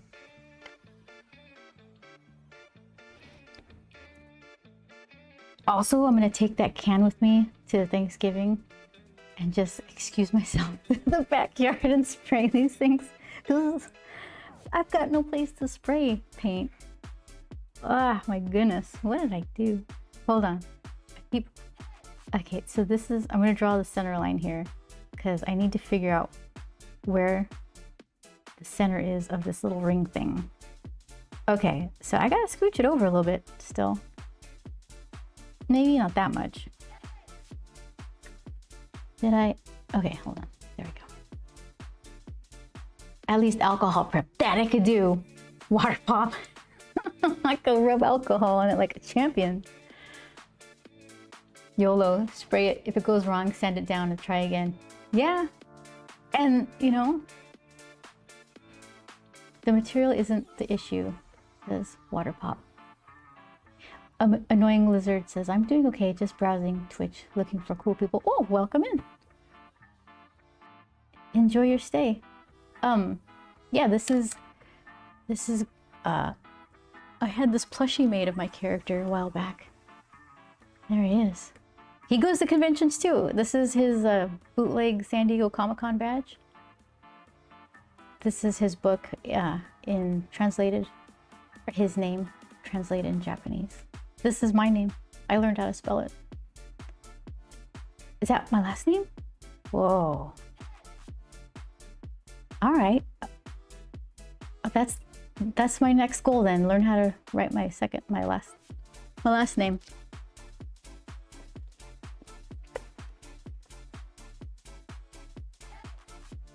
You can also stain stuff multiple times to get it darker. Yeah, I had really good results with that for something else I did, which is why I went on all cocky thinking it would work with these other pieces. I got a nice looking stain on one of those displays that they kind of, it stands up, has tiers, and you put cards on it, and I use zines. You could do mini prints and things, stickers. But I think the other stuff was a little too, my new pieces, display pieces, were a little too slick. It's my own fault. It's not the product. It's just me not wanting to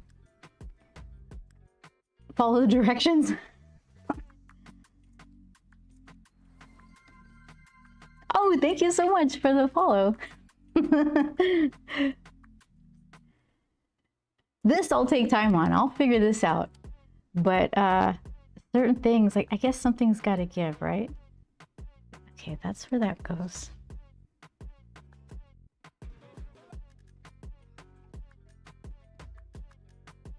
All right, so if that's the middle, go straight up and then just kind of tuck it up in there maybe.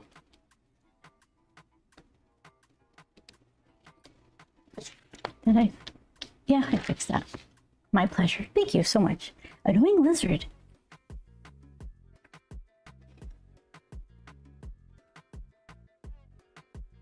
Have you ever been bitten by a lizard? For the amount of lizards I've grabbed with my bare hands, I haven't really been bitten once.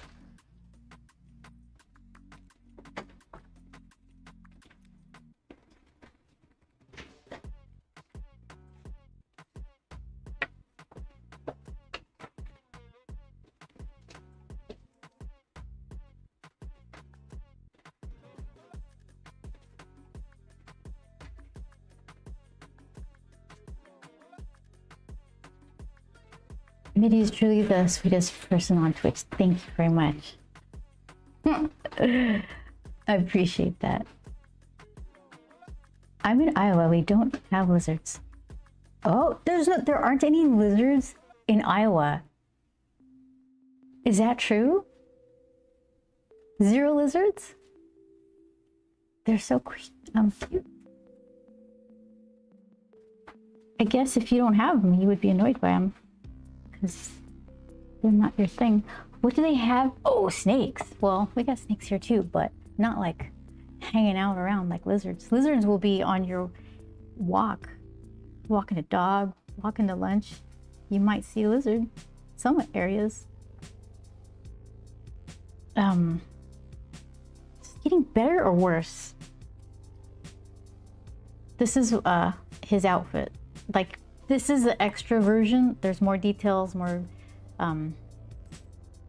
clips and things. Let's see. It does kind of go in again. Well, not anymore, I guess.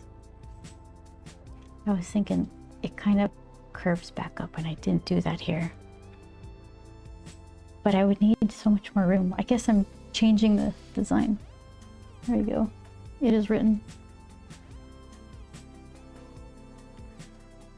Waterpop, you from Iowa as well?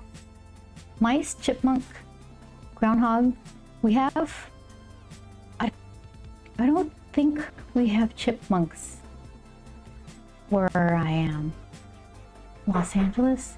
I don't think we had them in San Diego either. Squirrels? There must have been. Is that a mountain thing? Woodsy thing? Groundhogs for sure.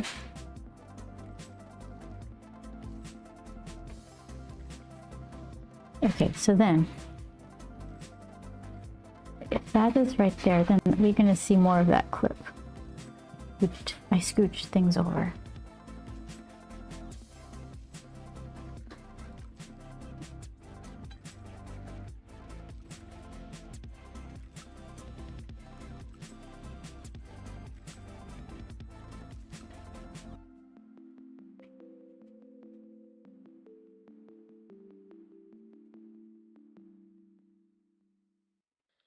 Hide a little clip there somewhere.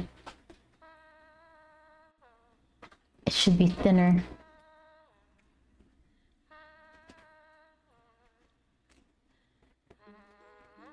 Winters are too cold for them. Supposed to get 56 inches of snow Saturday. What? 56 inches of snow Saturday? Someone was telling me that they were they have in the past experienced negative 12 degrees Fahrenheit. And I was thinking, so were you like traveling in Antarctica or something? And they're like, no, Ohio. Look, Waterpop, Ohio. We have raccoons, possums, rats, chipmunks, squirrels. Mound of Meat. I heard Ohio. Hi, Mound of Meat.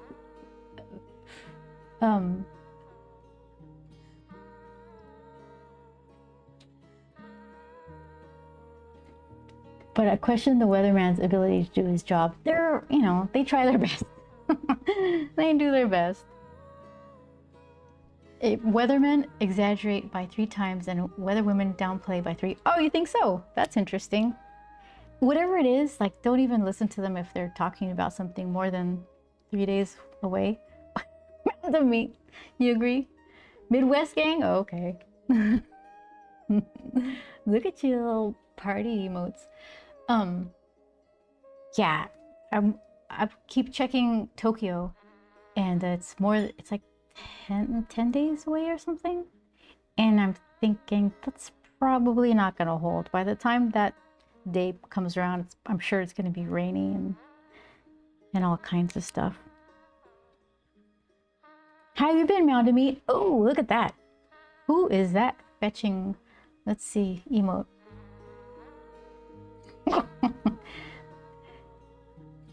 Hexy, Hex tier, hit that. Oh my goodness, those are so cute. Look at this annoying happy dance. Oh, that's your own. Nice. Let me see what else you got. Oh, cute. A little spinsy guy, tail whippy guy. Okay, nice. Thanks, I made them myself. I like them. I'm still working on my emote game.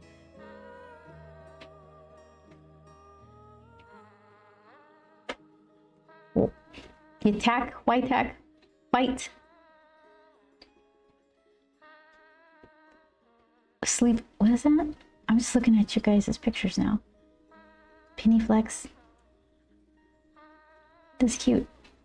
I like the combo emotes.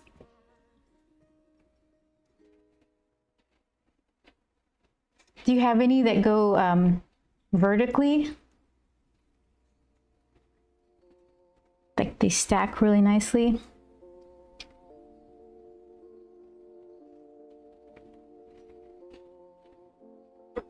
It's hard to do those in a fast-moving chat.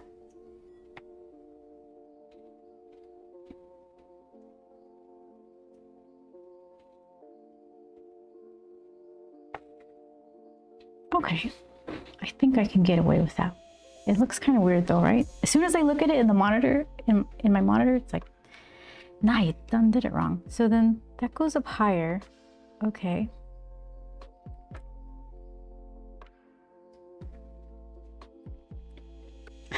That's disturbing, annoying lizard. I love making emotes. It's very entertaining to me. Are you North or South Ohio at Water Pop? Part of me is hoping it's warm in Tokyo for Comic-Con this year. I didn't pick the warmest cosplay. Oh, really? From what I saw, it's cold, but it's not rainy. It's not terrible. I wouldn't call it warm. Isn't it? Is it kind of warm right now? And then again, this is so far out that the weather prediction is probably wrong, but I think right now it says it's kind of on the warm side. Okay, this time we're doing this for real. Okay, that's the top, right? That's got to be the top. What the heck? All right, let's draw like little guidelines. This is the top of the clip. That's way high. Okay, that's the top of the clip. And then, where's the bottom? Bottom's kind of okay. And then, okay. And it barely taps the edge of this little strappy-doo. Okay, so yeah, I was way off.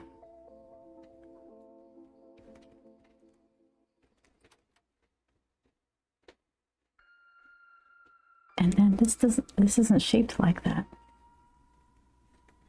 Kind of goes up. Okay, so it's based right here. And it kind of goes up. Nobody's gonna care about this. I'm the only person who's gonna care about this. Okay. That's still wrong. You know what? This is a problem for later on me. There we go. That might be like a nice harsh shadow. Like I'll just put a cast shadow across this whole section and problem solved.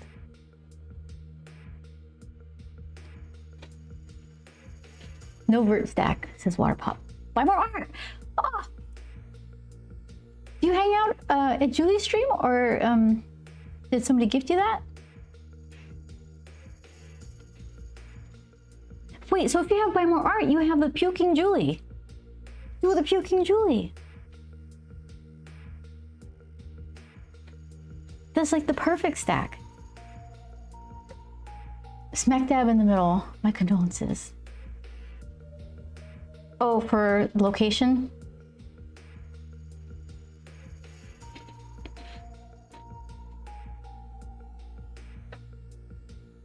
We're starting to have colder days in Kobe at least, but it's a bit all over the place. Colder one day, warm that. You know what? We're having a little bit of that. Not to your temperatures, but ours is like 65, 70, 62, 75, 71. With boohoo, right? Very windy and cold tonight, says Annoying Lizard. In Ohio, right? No. That was somebody else. You were...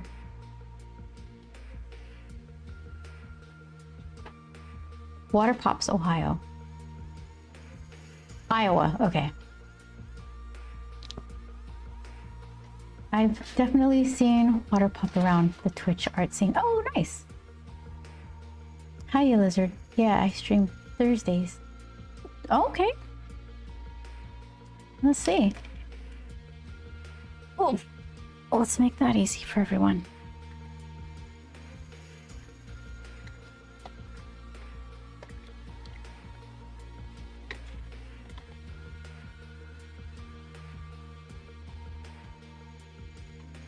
Okay, how about you press the right buttons this time?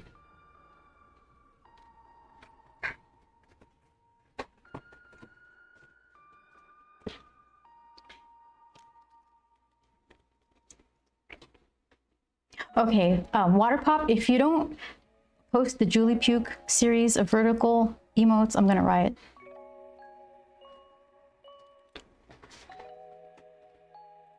How does one riot on stream? Okay, let's see. You guys all got the right focuses? Yes.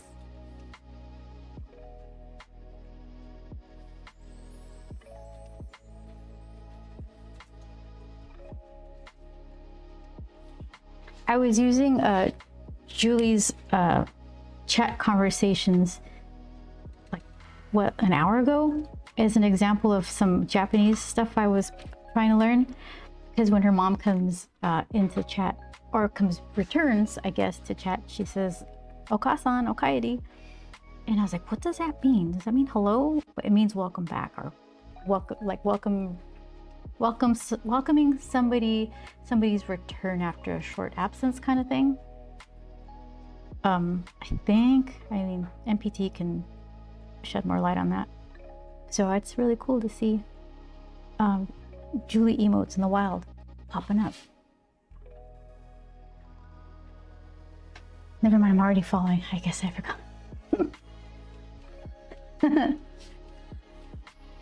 That's good. I love finding interesting art streams. Okay, so where are we now? I'm kind of wanting to take a break from this area because it's making me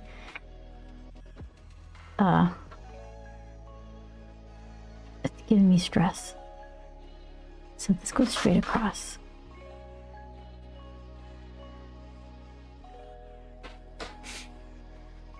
And then oh, that's his belt. Okay, his belt is up pretty high. Oh, there you go, Water Pop. That's a good one.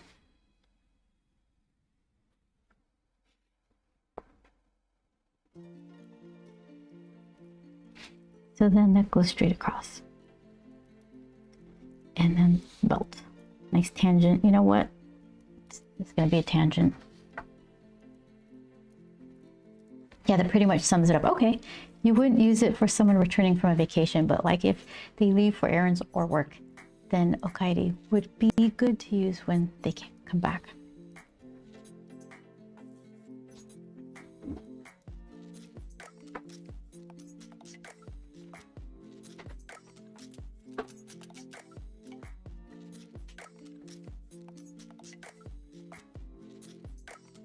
Okay, so then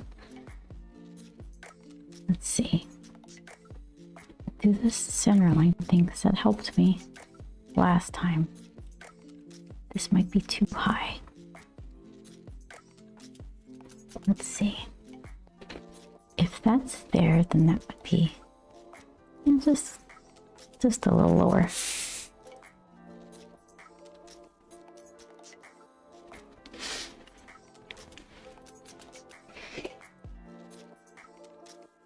I'm off to get grub, government required lunch break. Oh, good. Go eat. Hi, Sheller. Thank you so much. Thanks for the follow too. It's really nice to meet you. With your cute little emotes. Yes, enjoy that lunch break.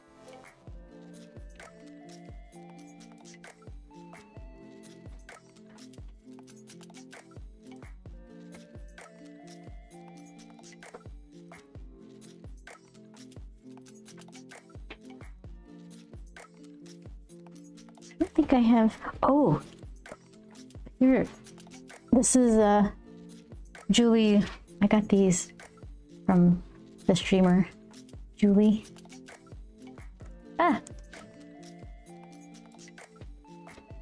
So I adopted these for little Colby sculptures. I got this one first, second, and third. This is Orange Pico. This is Earl G, and this is Osmanthus Oolong, but I just call her Ozzy. So she's fun. The things that she does with her stream, I'm just constantly amazed.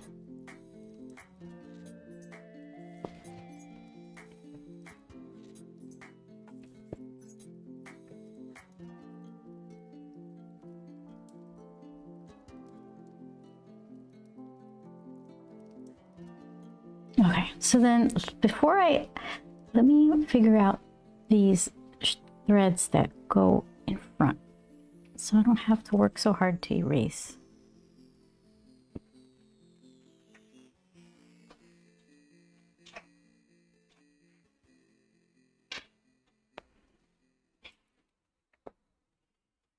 Game begin.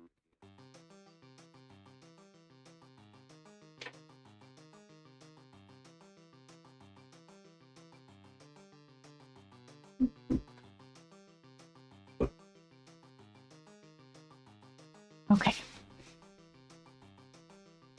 So the story is these are like fantasy pages, kind of before. It's like a little peek into Grump's imagination while he's doing something kind of mundane at home.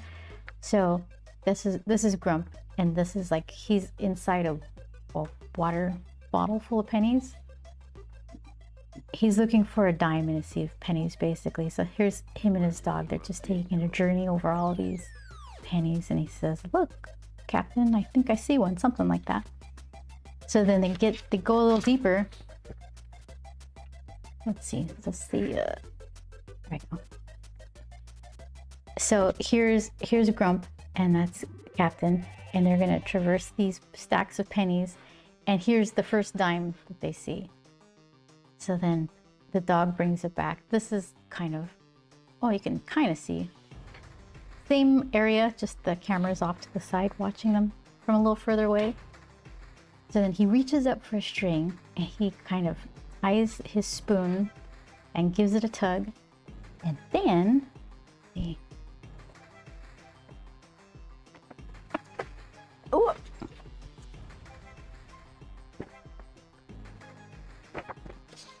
So they're like progressively less figured out. And then he tugs on the string. There he is with his spoon full of like gross penny, or these are dimes actually. And then panel 3, the camera's real high looking at him kind of getting hoisted up by this thread. And panel 2 and that happens in panel 2, then panel 3, we're further away and we can see him getting hoisted into this hole that's in the ceiling. And that hole is the opening for the water bottle. And then we get to real life and we can see what actually is happening. So it's all kind of bizarre looking at it in pieces.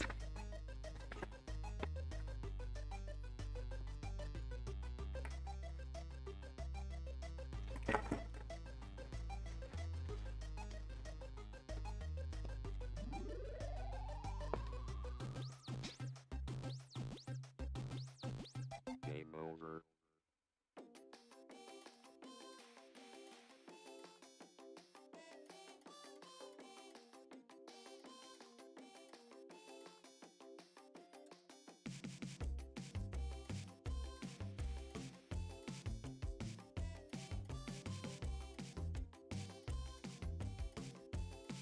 Basically, Grump's trying to collect money for a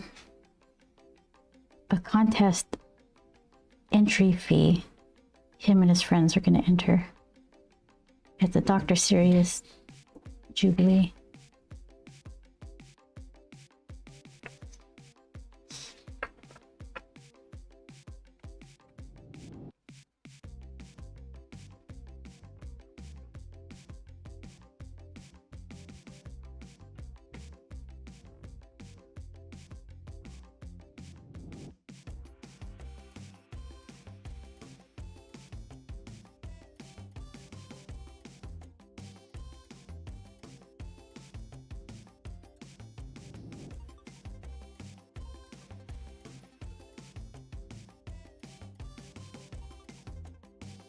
Maybe I'll finish this little thread and then I'll call it a night, and then we'll start up again tomorrow. I think all I need to do tomorrow is pick up the apple pie, and that should be fine.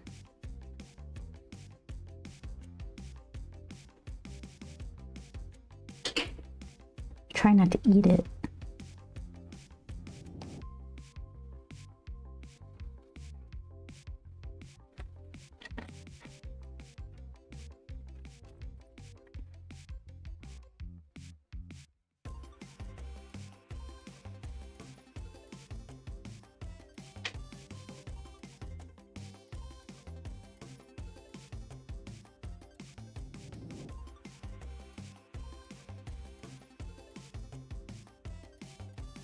These threads, the rope thread thing, I keep making them get a little thicker, then a little thicker.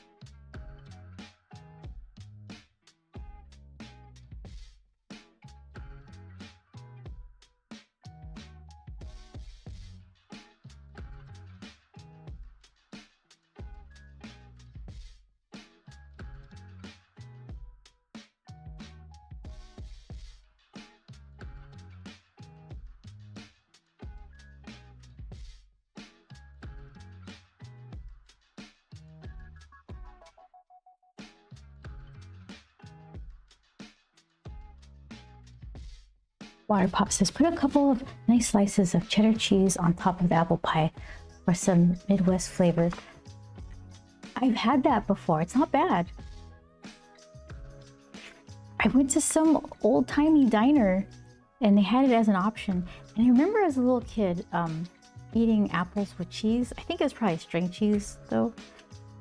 But yeah, I was intrigued and it was good.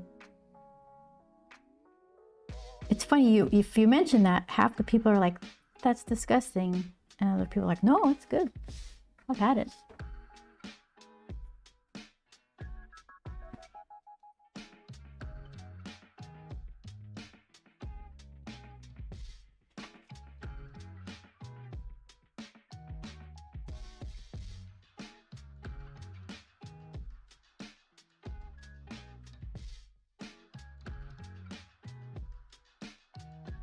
Seems to be all about the crust with pies. I think everyone can do a good filling, but the crusts are kind of all over the place. Sprouts, I was complaining about it earlier. They're crusty pies. The crust is like, tastes like wheat bread or something. Just not at all the right texture or flavor.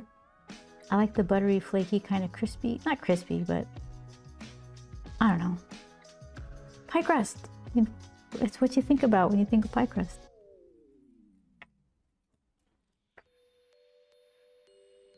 Apparently you're supposed to, when you make the pie crust dough, you're supposed to keep it really cold so the butter chunks don't fully melt into the dough, so you can have like a flaky crust, because I guess the butter pockets make the flakiness or something. I don't know.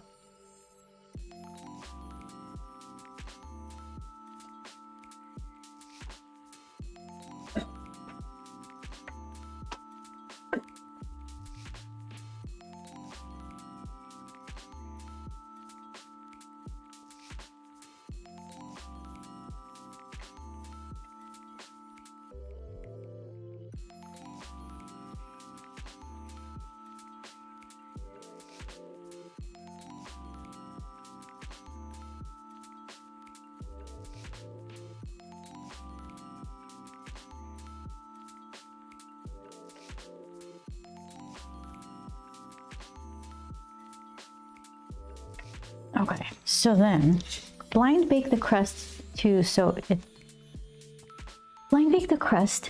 it doesn't get soggy. What does that mean? Does that mean cover parts of it with Reynolds wrap, aluminum foil, add a wax paper layer, and baking ceramic beads? Oh my gosh, do you have all those things? Baking ceramic beads. Oh, okay, that goes on top, right? Like a weight to keep the bubbles down or something? I'm so intrigued. Like, what? I think I would just like to play with the ceramic beads, like hold them in my hands and just back and forth. I made a purring kind of sound. My mic probably blocked it out. You can use vodka instead of water too, which helps browning. Really? So you're a baker? Or do you just like to know all about baking? You have to let me know, Water Pop. Okay, so little. You know what I was throwing? Do I still have a thing around? Did you run off? I have a reference twisted little ropey thing. I moved everything around though, because I was really confused about the direction of the wind of thing when you bend it over and around, and it kind of stays the same. Like the diagonal, like if you draw, whoops, hold on. Okay, here's your ropey thready thing. So if the lines go like this, they still kind of go like that, like up and down on the flip side. I don't understand. Nope, I am in F&B for work though. Food and biscuits, finance and business. One of those is right.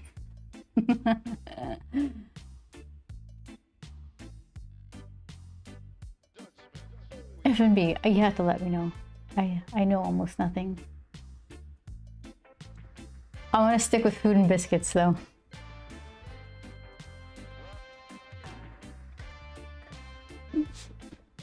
Okay. All right, so let's see. Kind of sticking to the up and down, up then down, so.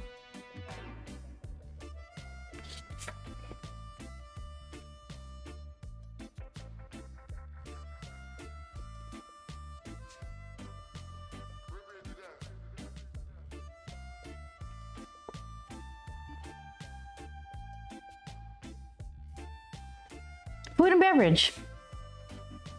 Okay.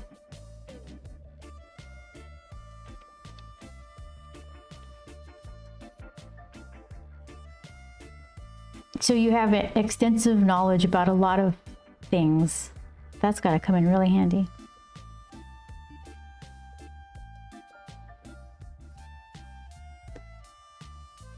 Everything's a mystery to me.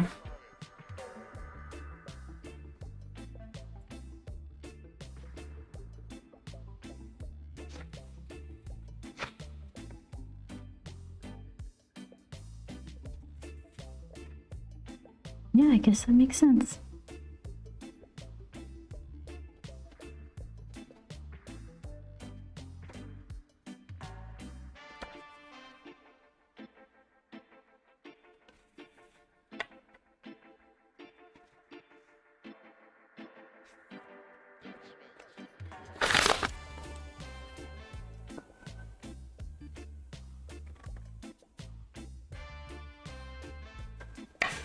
Okay, one more run here.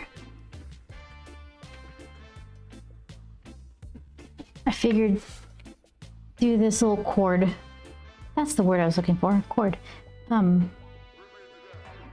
So that way when I draw all this stuff behind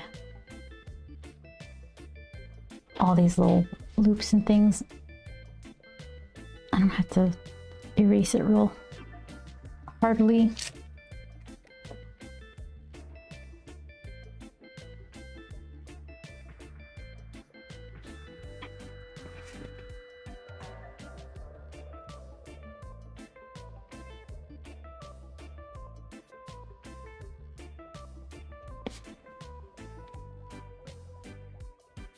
Okay. Progress. Progress was made. Hands. Little light headband thing. This is where we're going. Look at a lot of work. Okay. So, water pop. Oh, who else? Annoying lizard. I think you're snacking, but usually I stream Tuesdays and Wednesdays. Wednesdays is kind of hit and miss. Tuesdays is almost always. I got a convention coming up, so I'll skip a couple days, but I'm pretty sure I'll be back tomorrow. Usually it's like 4 p.m. Pacific time, which is 7 Eastern. I don't know what Midwestern time that is. Thank you for the stream. MPT, thank you for hanging out. I'm so looking forward to seeing you soon. Yeah, so let's see. Do you feel like going, I do have a Discord. I'll try to catch you tomorrow as well, but if not, see you soon. It would be nice to see you. But yeah, it's gonna be so much nicer to see you in person. Shout out, wait, Discord. There it is. Okay. So do you guys feel like rating? Thanks for the stream. See you soon, Chris. Thank you so much. You're like my earliest supporter, and I appreciate it. Okay, we'll do a little rating. I don't usually, but since you guys already like Julie, let's all go there together. I'm gonna do the thanks for watching thing. Thank you guys. Thanks for the new follows, and Waterpop. It's really nice to meet you. I'm gonna check out your stream and see all your artsy stuff. Okay, so let's see. Do that one, and let's see. I'm pretty bad at rating, but we're gonna try. Let's see.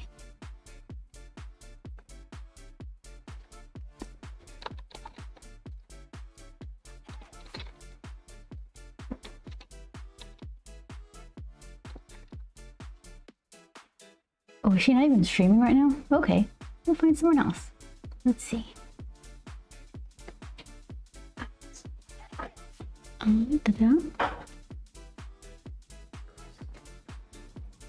How about, ooh, let's do this one. Okay, this is a phenomenal artist as well. All right, let's go have a look. The sculptor of all sculptors, C. Notbush. Okay, let's go say hi. Thanks, guys.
looking after the place, just overwatered the plants, and that caused a perfect mold environment to grow.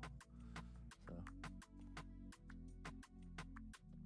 it was a sad day because we had to kill our plants out into the bitter cold with them.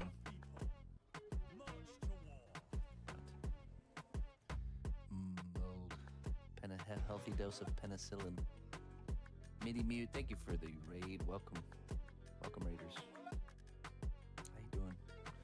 We're sculpting this here chess piece. Sad plant death, yeah. Transplanted into the bitter cold.